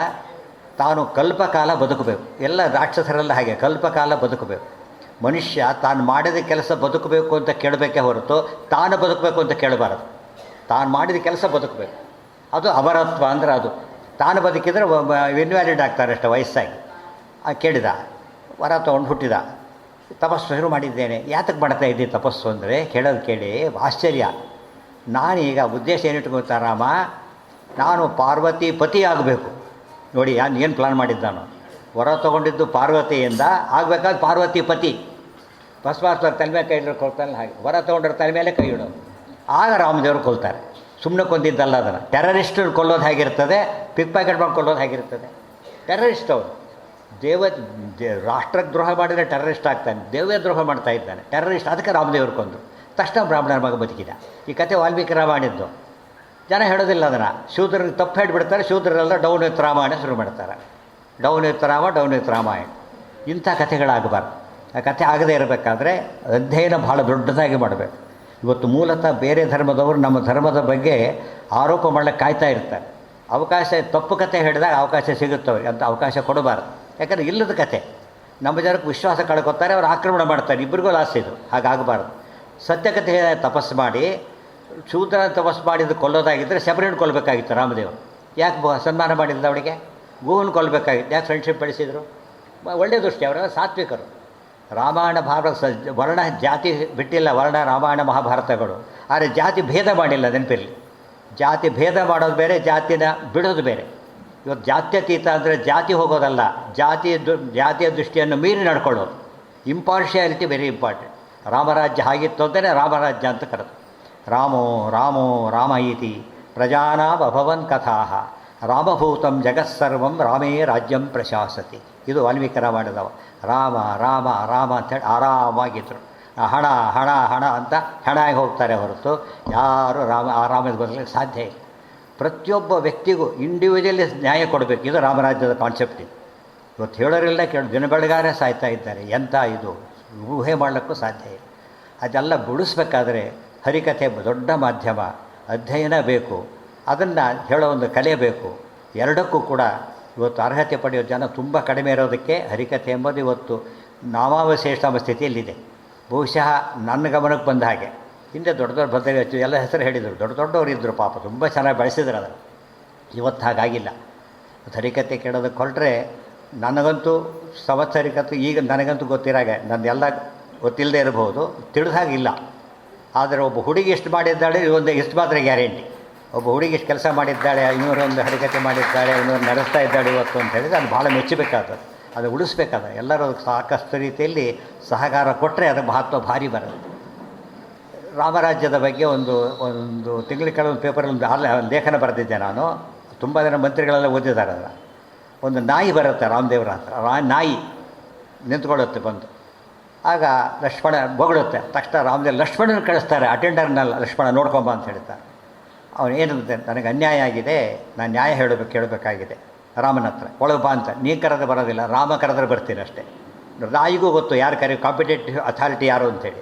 ರಾಮ ಕರೆದ್ರೆ ಇಲ್ಲ, ರಾಮನ ಬರೋದು ರಾಮ ಇಲ್ಲಿ ಬಂದರೂ ಆಯಿತು, ನಾನು ಒಳಗೆ ಹೋದರೂ ಆಯಿತು. ನಾನು ಬೇಕಾದ ನ್ಯಾಯ ಹೊರತು ಒಳಗೆ ಬರೋದು ಹೊರಗೆ ಹೋಗೋದು ಅಲ್ಲ, ನ್ಯಾಯ ಬೇಕು. ತಕ್ಷಣ ರಾಮದೇವರು ಕರಿ, ಅವನು ಒಳಗೆ ಬರಬಾರದು, ಆದರೆ ನ್ಯಾಯ ಕೇಳಲಿಕ್ಕೆ ಒಳಗೆ ಬರದೆ ಹೋದರೆ ನ್ಯಾಯಕ್ಕೆ ಅನ್ಯಾಯ ಕರಿ ಅಂತ ಹೇಳಿದರು. ಇದು ರಾಮರಾಜ್ಯ. ಮತ್ತೆ ತಕ್ಷಣ ಏನಾಯಿತು ನಿನಗೆ? ರಾಮ ಒಂದು ಕಡೆ ಸುಮ್ಮನೆ ಮಲಗಿದ್ದೆ ನಾನು. ಒಬ್ಬ ಬ್ರಾಹ್ಮಣ ಸನ್ಯಾಸಿ ಬಂದು ಹೊಡೆದ. ನೋಡಿ, ಶೂದ್ರ ಬಿಟ್ಟುಬಿಡ್ತಾರೆ. ಬ್ರಾಹ್ಮಣ ಸನ್ಯಾಸಿ ನಾನು ಹೊಡೆದ. ಸುಮ್ಮನೆ ಮಲಗಿದ್ದೆ ನಾನು ಅಷ್ಟೇ. ನೀನೇನು ಮಾಡ್ತೀನಿ? ಏನೂ ಮಾಡಲಿಲ್ಲ. ಅದು ನಾನು ನ್ಯಾಯ ಬೇಕಾಗಿದೆ, ಕೇಳಕ್ಕೆ ಬಂದಿದ್ದೇನಂತೆ. ನಾಯಿ ಕಚ್ಚಿಬಿಟ್ರೆ ಮುಗಿದೋಗ್ತಿತ್ತು. ಕಾನೂನು ಕೈ ತೊಗೊಳ್ಳಿಲ್ಲ ನಾಯಿ. ಕೈ ತೊಗೊಳ್ಳಿಲ್ಲ. ರಾಮನ ರಿಪೋರ್ಟ್ ಮಾಡ್ತು ಬಂತು. ಆಗ ರಾಮ ಕರ್ಕೊಂಡ್ಬಂದು ಸನ್ಯಾಸಿನ ಅಂದರು. ಕರ್ಕೊಂಡು ಬಂದರು. ನೀನು ಹೊಡೆದಿದ್ದು ಹೌದಾ? ಹೌದು. ಅವನು ಖಚಿತ ಇಲ್ಲ. ಯಾಕೆ ಹೊಡೆದಿ? ತಪ್ಪು. ಶಿಕ್ಷೆ ಆಗಬೇಕಾ? ಅದೇನು ರಾಮನ ಮುಂದೆ ಯಾರು ಮಾತಾಡೋದು? ಯಮನ ಮುಂದೆ ಮಾತಾಡಲಿಕ್ಕಾಗಲ್ಲ. ರಾಮನ ಮುಂದೆ ಯಾರು ಮಾತಾಡ್ತಾರೆ? ಆಗ ಏನು ಶಿಕ್ಷೆ ಕೊಡಬೇಕು ಅವನಿಗೆ ಅಂತ ಪ್ರಶ್ನೆ ಬಂತು. ಆಗ ರಾಮದೇವ್ರು ಹೇಳ್ತಾರೆ, ಅವರಿವ್ರ ಮಾತು ಬೇಡ, ಹೊಡೆಸ್ಕೊಂಡಿದ್ದ ನಾಯಿ ಅದ್ರ ಬಾಯಲ್ಲೇ ಬರಲಿ. ನೋಡಿ, ಪ್ರಾಕ್ಟಿಕಲ್ ಜಸ್ಟಿಸ್ ಇದು, ಪುಸ್ತಕದ ಜಸ್ಟಿಸ್ ಅಲ್ಲ. ಏನು ಮಾಡಿ ಸಂತೋಷ ಆಗುತ್ತೋ ಅದನ್ನು ಮಾಡೋಣ ಅಂತ. ಏನು ಶಿಕ್ಷೆ ಕೊಡಬೇಕು ಅಂತ ಕೇಳಿದರು. ತಕ್ಷಣ ನಾಯಿ ಹೇಳಿತು, ಹತ್ತಿರದಲ್ಲಿ ಮಠ ಖಾಲಿ ಇದೆ, ಯಾವ ಸ್ವಾಮಿಗಳು ಅದಕ್ಕಿಲ್ಲ, ಅವನ್ನ ಚೀಫ್ ಮಾಡಿ ಅಲ್ಲಿ ಕಳಿಸಿಬಿಡಬೇಕು ಅಂತೇಳಿ. ಚೀಫ್ ಮಾಡಿ ಕಳಿಸಿಬಿಡಬೇಕು. ತಕ್ಷಣ ಎಲ್ಲರೂ ನಕ್ಕು ಬಿಡ್ತಾರೆ, ಏನು ಬುದ್ಧಿ ಇಲ್ಲ ನಾಯಿಗೆ, ಎಲ್ಲೋ ಬೀದಿ ನಾಯಿ ಬರ್ತಲ್ಲ, ಬೀದಿ ನಾಯಿಗೆ ಇದ್ಕೋದಾಗಾಯ್ತು, ಈಗ ಜಟ್ಗ ಕುದುರೆ ರೇಸ್ ಕುದುರೆ ಆದಾಗಾಯ್ತು. ಬಟಾಧೀಶನಾಗ್ತಾನೆ, ನಕ್ಕು ಬಿಡ್ತಾರೆ. ಆಗ ರಾಮದೇವ್ ಸುಮ್ಮನೆ ಹೇಳಿದ್ದಾನೆ, ರಾಮದೇವರ ಅಭಿಷೇಕ ಮಾಡಿಸಿ ಆನೆ ಮೇಲೆ ಕುಡಿಸಿ ಕಳಿಸಿಬಿಡ್ತಾರೆ. ಆಗ ಕೇಳ್ತಾರೆ, ಅಲ್ಲ ಯಾಕೆ ಹಾಗೆ ಮಾಡಿದ್ದಿ, ನಿನಗೇನು ನ್ಯಾಯ ಅದಕ್ಕೆ ಸನ್ಮಾನ ಮಾಡಿದಾಗಾಯ್ತು ಹೊರತು ಶಿಕ್ಷೆ ಹಾಗಾಯಿತು ಅಂತ ಕೇಳ್ತಾರೆ. ರಾಮದೇವ್ರಿಗೆ ಗೊತ್ತು, ಅವ್ರು ಕೇಳ್ತಾರೆ. ಅದು ಹೇಳುತ್ತೆ, ಇನ್ನೇನು ಇಲ್ಲ ರಾಮ, ಆ ಮಠಕ್ಕೆ ನಾನು ಹಿಂದೆ ಸ್ವಾಮಿಯಾಗಿದ್ದೆ, ಈಗ ನಾಯಿಯಾಗಿದ್ದೇನೆ, ಅದಕ್ಕೆ ಅವನು ನಾಯಿ ಆಗ್ತಾನೆ ನಾಳೆ ಅಂತ ಹೇಳಿ. ಈ ಕತೆ ಕೇಳಿದ ತಕ್ಷಣ ನಮ್ಮ ಜನಕ್ಕೆ ಎಲ್ಲ ಬುದ್ಧಿಗಳಲ್ಲಿ ಓದಿದ್ದಾರೆ, ಅದನ್ನು ಹೇಳ್ತಾರೆ, ಕತೆಗಳು ಭಾಳ ಗಾಬರಿ ಆಯ್ತು ನಮಗೆ ಅಂತೇಳಿ. ಇದು ನಾಯಿಗೆ, ಮಠಾಧೀಶರಿಗೆ ನಾಯಿ ಜನ್ಮ ಅಂದರೆ ಪುರಾಣ ಹೇಳ್ತದೆ. ಅರ್ಚಕರು, ಮಠಾಧೀಶರು, ಪುರೋಹಿತರು ಅವರಿಗೆಲ್ಲ ನಾಯಿ ಜನ್ಮ ಕಾಯ್ತಿರುತ್ತೆ ಅಂತ ಹೇಳ್ತಾರೆ. ಯಾರು ಆಗೋದಿಲ್ಲ ಆಮೇಲೆ, ಹಾಗಲ್ಲ. ಕೆಟ್ಟವರಾದರೆ, ಒಳ್ಳೆಯವರಾದರೆ ದೇವದೂತರು ಕಾಯ್ತಾರೆ, ಇಲ್ಲದವರು ನಾಯಿ ಕಾಯ್ತಾ ಕೂತಿರು, ನಾಯಿ ಜನ್ಮ ಕಾಯ್ತಾ ಕೂತಿರು. ಯಾಕೆ? ಕಂಡವರ ಸೊತ್ತಿ ಬಾಯಿ ಹಾಕೋದು ನಾಯಿ ಸ್ವಭಾವ. ಇದನ್ನು ಮತ್ತೆ ಹೇಳಬೇಕಾಗಿಲ್ಲ ಇವತ್ತು. ಕಂಡವರ ಸೊತ್ತಿ ಬಾಯಿ ಹಾಕೋದೇ ಭ್ರಷ್ಟಾಚಾರ ಶಬ್ದಕ್ಕೆ ಅರ್ಥನೇ ಅದು. ಅವ್ರು ಏನಾಗಿ ಹುಡ್ತಾರೆ? ನಾಯಿಯಾಗಿ ಹುಡ್ತಾರೆ. ಈ ಸಂದೇಶ ಕೇಳಿದ ಮೇಲೆ ಮುಂದಿನ ಜನಾಂಗದಲ್ಲಿ ನಾಯಿಗಳ ಸಂಖ್ಯೆ ಭಾರಿ ಜಾಸ್ತಿ ಆದರೆ ಏನೂ ಆಶ್ಚರ್ಯ ಇಲ್ಲ ಅಂತ ಗೊತ್ತಾಯ್ತಾ. ಮತ್ತು ಯಾವುದಕ್ಕೆ ಜನ ಕೈ ಚಾಚ್ತಿದ್ದಾರೆ ಗೊತ್ತಾ? ರಾಮರಾಜನ ನಾಯಿಗೂ ಇದನ್ನು ರಾಘವೇಂದ್ರ ಸ್ವಾಮಿಗಳು ಬರೀತಾರೆ, ತಮ್ಮ ರಾಮಚಾರಿತ್ರ ಬಂದಿರಿ ಅಲ್ಲಿ ಉಲ್ಲೇಖ ಮಾಡ್ತಾರೆ ರಾಘವೇಂದ್ರ ಸ್ವಾಮಿಗಳು. ಎಷ್ಟು ಡೆಪ್ತ್ ನೋಡಿ ಅವರು ಯೋಚನೆ ಮಾಡಿ. ಆರ್ತಶ್ವಗದಿತ ಕೃತ್ ರಾಮಚಾರಿತ್ರ ಬಂದಿರಿ ರಾಘವೇಂದ್ರ ಸ್ವಾಮಿಗಳ ಮಾತಿತ್ತು. ಇದು ಅರ್ಥ ಆದರೆ ಪ್ರತಿಯೊಬ್ಬರೂ ಧರ್ಮಿಷ್ಠರಾಗ್ತಾರೆ. ನಮಗೆ ಖುಷಿ ಅಂತೂ. ನಾವು ರಾಜಕಾರಣಿಗಳಾಗಿಲ್ಲ, ದೇವ್ರ ದಯ ಅನ್ಕೋಬೇಡಿ. ನೀವು ಯಾವುದೋ ಸಂಘ ಸಂಸ್ಥೆಗೆ ಅಧ್ಯಕ್ಷರಾಗಿರ್ತೀರಿ, ಹೌದಲ್ಲೋ, ಈ ನಾಯಿ ಜನ್ಮದ ರಿಸ್ಕ್ ಇದ್ದೇ ಇರುತ್ತೆ ಅಂತ ಹೇಳ್ತಾ. ಸದ್ಯಕ್ಕೆ ಅದೂ ಆಗಿಲ್ಲ, ನಾವು ಎಲೆಕ್ಷನ್ ಸೋತ್ಬಿಟ್ಟಿದ್ದೇವೆ, ಪರವಾಗಿಲ್ಲ ಅಂತ ಕೇಳಿದರೆ, ಮನೆಗೆ ಯಜಮಾನರು ಅಂತ ಆಗಿದ್ದೀರಿ ತಾನೇ, ಅಲ್ಲೂ ರಿಸ್ಕ್ ಇದ್ದೇ ಇದೆ. ಮನೆಯ ಮಕ್ಕಳನ್ನ ಎಜುಕೇಟ್ ಮಾಡಿದರೆ ಮನೆ ಅದು. ಅನ್ನ ಹೊಟ್ಟಾಗಿದ್ರೆ ಹೋಟ್ಲಾಗುತ್ತೆ ಅಷ್ಟೇ, ಬರೀ ಅನ್ನ ಹಾಕಿದರೆ. ಸ್ವಲ್ಪ ವ್ಯವಸ್ಥೆ ಕೊಟ್ಟರೆ ಹಾಸ್ಟ್ಲಾಗುತ್ತೆ, ಸಂಸ್ಕೃತಿ ಕೊಟ್ಟರೆ ಅದು ಮನೆ ಆಗುತ್ತೆ. ಮತ್ತು ಹೋಮ್ ಅಂದರೆ ಹೋಮ್ ಅಂತ ಆಗಬೇಕಾದ್ರೆ ಅಲ್ಲಿ ಯಾರ ಮನೆಯಲ್ಲಿ ಓಂ ಬರುತ್ತಲ್ಲ ಅದು ಹೋಮ ಆಗುತ್ತೆ ಹೊರತು ಬೇರೆ ಹೋಮ ಆಗೋದಿಲ್ಲ. ಓಂಕಾರ ಇಲ್ಲದ ಮನೆ ಹೋಮ ಆಗಲಿಕ್ಕೆ ಸಾಧ್ಯ ಇಲ್ಲ. ಓಂ ಅಂದರೆ ಭಗವಂತನ ಹೆಸರು, ಓಂ ಅನ್ನೋದು. ಇವತ್ತು ಹಾಗಾಗೇ ಇಲ್ಲ. ಎಷ್ಟು ಅನ್ಯಾಯ. ಇದೆಲ್ಲ ಯೋಚನೆ ಮಾಡಿದಾಗ ಧರ್ಮ ಪ್ರಸಾರದ ಕೊರತೆ ಇವತ್ತು ರಾಷ್ಟ್ರ ಮಟ್ಟದಲ್ಲಿ ಸಾಧ್ಯ ಇಲ್ಲ. ಹಾಗಾಗಿದೆ. ಸರ್ಕಾರ ಮಟ್ಟದಲ್ಲಂತೂ ಸಾಧ್ಯವೇ ಇಲ್ಲ. ಅದು ಮಾಡಬೇಕಾಗಿದ್ದು ಮಠಮಾನ್ಯಗಳು, ಸಂಸ್ಥೆಗಳು. ಇದೆಲ್ಲ ಸಂಸ್ಥೆಗಳಿಗೂ ಕೂಡ ಒಂದು ಹಕ್ಕಿದೆ. ಪಾಠ ಸಿಲೆಬಸ್ ತಂದೇ ಫಾಲೋ ಮಾಡಲಿ. ಒಂದು ಮಾರಲ್ ಕ್ಲಾಸಸ್ ಇಡ್ಬೋದು. ನಾನು ಪ್ರಿನ್ಸಿಪಾಲ್ ಆಗಿದ್ದಾಗ ಒಂದು ತಮಾಷೆ ಆಯಿತು. ನಾನು ಹೋದಾಗ 3% ಇತ್ತು, ಆ ರಿಸಲ್ಟ್ 3%. ಆಗ government college 3%, government college result ಬರೋದೇ ಅಷ್ಟು. ಅಕಸ್ಮಾತ್ 4% ಬಂದರೆ ದೊಡ್ಡ ಸಭೆ ಮಾಡಿಬಿಡ್ತಾರೆ, ಚಪ್ಪಾಳಿ ಹಾಕ್ಸ್ಬಿಡ್ತಾರೆ, ದೊಡ್ಡ 4% ಬಂದಿದೆ ಸಲ ಅಂತೇಳಿ. ನಾನು ನೋಡಿದ್ದು ಸರ್ವಿಸ್ನಲ್ಲಿ ಅದನ್ನು. ನಾವು ಪ್ರಿನ್ಸಿಪಾಲ್ ಹೋದಾಗ 1 ವರ್ಷ ಆಯಿತು. ಅದೆಲ್ಲ ಏನು ಮಾಡಿದೆ ಹೇಳೋದು ಗೊತ್ತಿಲ್ಲ, ಬೇಡ. ರಿಸಲ್ಟ್ ಎಷ್ಟು ಬಂತು ಗೊತ್ತಾ? 1 ವರ್ಷದಲ್ಲಿ 3%, 90%. ಒಂದೇ ವರ್ಷದಲ್ಲಿ 90% ರಿಸಲ್ಟ್ ಬಂತು. ಅದು ಯಾತಕ್ಕೆ ಗೊತ್ತಾ? ಆ ಸ್ಕೂಲ್, ಆ ಕಾಲೇಜಲ್ಲಿ ಸಂಸ್ಕೃತನೇ ಇರಲಿಲ್ಲ. ನಾನು ಪ್ರತಿ ಕ್ಲಾಸ್ಗೂ ಹೋಗ್ತಾಯಿದ್ದೆ. ಹೋಗಿ ಒಂದು ವಾರಕ್ಕೊಂದು ಪೀರಿಯಡ್ ಲೆಕ್ಚರ್ ಕೊಡು, ಭಗವದ್ಗೀತಾ, ರಾಮಾಯಣ, ಮಹಾಭಾರತದ ಬಗ್ಗೆ. ಅದರ ಫಲ 90%. ಇವತ್ತು 50 ಜನ ಲೆಕ್ಚರ್ಸ್ ಆಗಿದ್ದಾರೆ ಅದರೊಳಗಿದ್ದವರೆಲ್ಲ. ಅಂದರೆ ರಾಮಾಯಣ ಇಂಪ್ಯಾಕ್ಟ್ ಎಷ್ಟೊಂದು ಗೊತ್ತಾಯ್ತಲ್ಲ. ಈಗ ಸಮಾಜ ಉಳಿಬೇಕಾದ್ರೆ ರಾಮಾಯಣ ಮಹಾಭಾರತ ಬೇಕೇ ಹೊರತು ಈ ಬೇರೆ ಯಾವ ಕಥೆಗಳಿಂದಲೂ ಸಾಧ್ಯ ಇಲ್ಲ. ರಾಮಾಯಣ ಮಹಾಭಾರತಗಳೇ ಸಾಧ್ಯ. ಮುಟ್ಟಿಸ್ಬೇಕಾದ್ರೆ ಪಾಠ, ಪ್ರವಚನ, ಅನೇಕ ಮಾಧ್ಯಮಗಳಲ್ಲಿ ಹರಿಕಥೆ ಒಂದು ದೊಡ್ಡ ಮಾಧ್ಯಮ. ಆ ಮಾಧ್ಯಮ ಬೆಳೆಸಬೇಕಾದ ದೊಡ್ಡ ಜವಾಬ್ದಾರಿ ಇದೆ. ಆ ಜವಾಬ್ದಾರಿಗೆ ಒಳ್ಳೆಯ ಅಧ್ಯಯನ ಮಾಡಿದಷ್ಟು ಕೂಡ ಪ್ರೋತ್ಸಾಹ ಕೊಡಬೇಕು, ಅದಕ್ಕೆ ಅವಕಾಶ ಕಲ್ಪಿಸಬೇಕು. ಆಗ ಅವರು ಬೆಳೀತಾರೆ, ಸಮಾಜ ಅದರ 10ರಷ್ಟು ಬೆಳೀತದೆ. ಅಂಥ ಒಂದು ವಾತಾವರಣ ಬಹುಶಃ ನಾನು ಇಷ್ಟು ದಿವಸದ ಸಮಾರಂಭದಲ್ಲಿ ಒಂದು ಹರಿಕಥೆಯ ಸಮಾರಂಭಕ್ಕೆ ಉದ್ಘಾಟನೆ ಬರೋ ಅವಕಾಶ ಇದು ಒಂದೇ ಸರ್ತಿ ಬಂದಿರೋದಂದರೆ ಎಷ್ಟು ಕಡಿಮೆ ಇದೆ ಅಂತ ಹೇಳೋಕ್ಕಾಗ್ತದೆ. ಎಷ್ಟು ಕಡಿಮೆ ಇದೆ ಅವಕಾಶ. ಇದು ಊರೂರಿಗಿಂತ ಕೆಲಸ ಆಗಬೇಕು. ಚಿಕ್ಕ ಮಕ್ಕಳನ್ನ ತಯಾರು ಮಾಡಿ, ಯಾರು ಚೆನ್ನಾಗಿ ವೊಕ್ಯಾಬುಲರಿ ಇರುತ್ತೆ ಮತ್ತು ಆರೇಟರ್ ಇರುತ್ತೆ ಅವ್ರನ್ನೆಲ್ಲ ಸೆಲೆಕ್ಟ್ ಮಾಡಬೇಕು. ಆ ರೀತಿ ಟ್ರೈನಪ್ ಮಾಡಬೇಕು ಅವರು. ಇವಾಗ ನಾವೇ ಬೇರೆ ದಾರಿ ಇಲ್ಲ, ನಾವೇ ಮುಂದುವರಿಬೇಕೀಗ. ರಾಷ್ಟ್ರ ನಂಬುತ್ತಾನೆ, ನಾವು ಉದ್ಧಾರ ಮಾಡೋ ಪ್ರಯತ್ನ ಪಡಬೇಕು. ಏನು ಮಾಡಿದ್ರೆ ರಾಷ್ಟ್ರ ಉದ್ಧಾರ ಆಗೋದಿಲ್ಲ. 1000 ಜನ ಬರ್ತಾರೆ, ಕೈಕಾಲಿಲ್ಲ, ಏನೋ ಇಲ್ಲ, ಸರಿ ಮಾಡಿಬಿಡ್ಬೋದು. ಕಾಲು ಇಲ್ದವನು ಇಂಟರ್ನ್ಯಾಷನಲ್ ಫೇಮಸ್ ಆಗ್ಬೋದು, ಕೈ ಇಲ್ದವನು ಆಗಬಹುದು. ಆದರೆ ತಲೆ ಇಲ್ದವನು ಏನು ಮಾಡೋಕ್ಕೆ ಬರುತ್ತೆ? ತಲೆ ಇಲ್ಲ ಅಂದರೆ ಮನೆಯಲ್ಲೂ ಇನ್ವ್ಯಾಲಿಡ್. ತಲೆ ಅಂದರೆ ಅಧ್ಯಾತ್ಮ, ಅಧ್ಯಾತ್ಮ ಅಂದರೆ ತಲೆ. ತಲೆಯಲ್ಲಿ ದೇವ್ರ ಕಲ್ಪನೆ ಇದ್ದರೆ ಅದು ವರ್ಕಿಂಗ್ ತಲೆ, ಇಲ್ಲದೆ ಹೋದರೆ ಇಲ್ಲ. ಬರಿದೇ ಇರೋ ಪೆನ್ ಆಗಬಾರ್ದು. ಬರೆಯೋ ಪೆನ್ ಆಗಬೇಕಾದ್ರೆ ದೇವ್ರ ನಮ್ಮ ತಲೆಯಲ್ಲಿ ಡಾಗ್ ಇರಬಾರ್ದು, ಗಾಡ್ ಇರಬೇಕು. ಡಾಗ್ ಮನೆಯಲ್ಲಿರಬೇಕು, ಮನಸ್ಸಿನಲ್ಲಿ ಗಾಡ್ ಇರಬೇಕು. ಆಗ ಮನೆ ಅಂದರೆ ಕಾವಲಿಗಿದ್ದರೆ ಅಷ್ಟೇ. ಗಾಡ್ ಮಾತ್ರ ಎಲ್ಲರ ಮನೆಯಲ್ಲಿ ಮನಸ್ಸಲ್ಲಿ ಇದ್ದು ಬಿಟ್ಟರೆ ಆಗ ಭೂಲೋಕವಾಗೋದಿಲ್ಲ, ವೈಕುಂಠವಾಗ್ತದೆ. ರಾಘವೇಂದ್ರ ಸ್ವಾಮಿಗಳಂಥ ಮಹಾನುಭಾವರೆಲ್ಲ ಆ ಸಾಲಿಗೆ ಸೇರಿದವರು. ಅವರ ಪೂಜ್ಯತೆಗೆ ಪೂಜ್ಯಾಯ ರಾಘವೇಂದ್ರಾಯ ಸತ್ಯಧರ್ಮರತಾಯ ಚ. ಸತ್ಯಧರ್ಮರತಾಯ ಚ ನೋಡಿ, ಬೇಸಿಕ್ ವ್ಯಾಲ್ಯೂಸು. ಅದು ಬಂದರೆ ಸಮಾಜ ತನ್ನಷ್ಟೇ ತಾನೇ ಅತಿ ಮೇಲೆ ಹೋಗಿಬಿಡೋದು.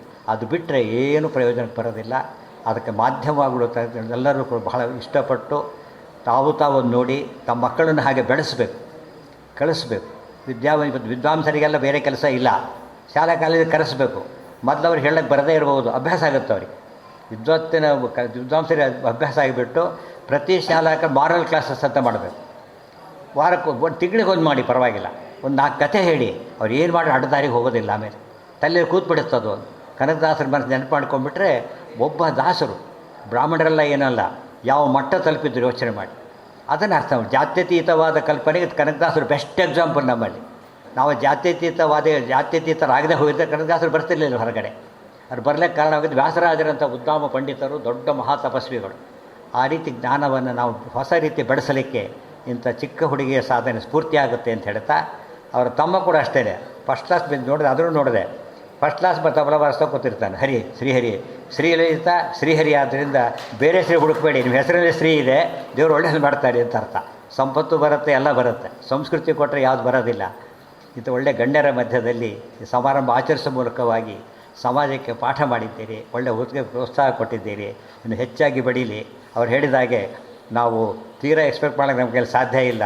5,000 10,000 ಹೇಳೋದಿಲ್ಲ, ಸಾವಿರಾರು ಹರಿಕಥೆಗಳು ನಡೀಲಿ. ಆ ಮೂಲಕ ಸಹಸ್ರಾರು ಜನಗಳು ಉದ್ಧಾರವಾಗಲಿ. ಆ ಮೂಲಕವಾಗಿ ದೈವಭಕ್ತಿ ಒಂದು ಬಂತು ಅಂದರೆ ಮನುಷ್ಯ ಬದುಕಿ ಹೋಗ್ತಾನೆ. ಆ ಕೆಲಸ ನಡೀಲಿ. ರಾಘವೇಂದ್ರ ಸ್ವಾಮಿಗಳ ಪಕ್ಕದಲ್ಲೇ ಕೆಲಸ ನಡೀತಿರೋದ್ರಿಂದ ರಕ್ಷಾ ಕವಚನೂ ಸೇರುತ್ತೆ ಅದಕ್ಕೆ ಅಂತ ಹೇಳ್ತಾ ಈ 4 ಮಾತುಗಳನ್ನು ಕೃಷ್ಣಾರ್ಪಣ ಮಾಡ್ತೀನಿ. ಸರ್ವೇಂದ್ರಿಯ ಪ್ರೇರಕೇಣ ಶ್ರೀ ಪ್ರಾಣಪತಿನೇರಿತಃ ಯದವೋಚಮಹಂ ತೇನ ಪ್ರಿಯತಾಂ ಕಮಲಾಲಯ. ಪರಂ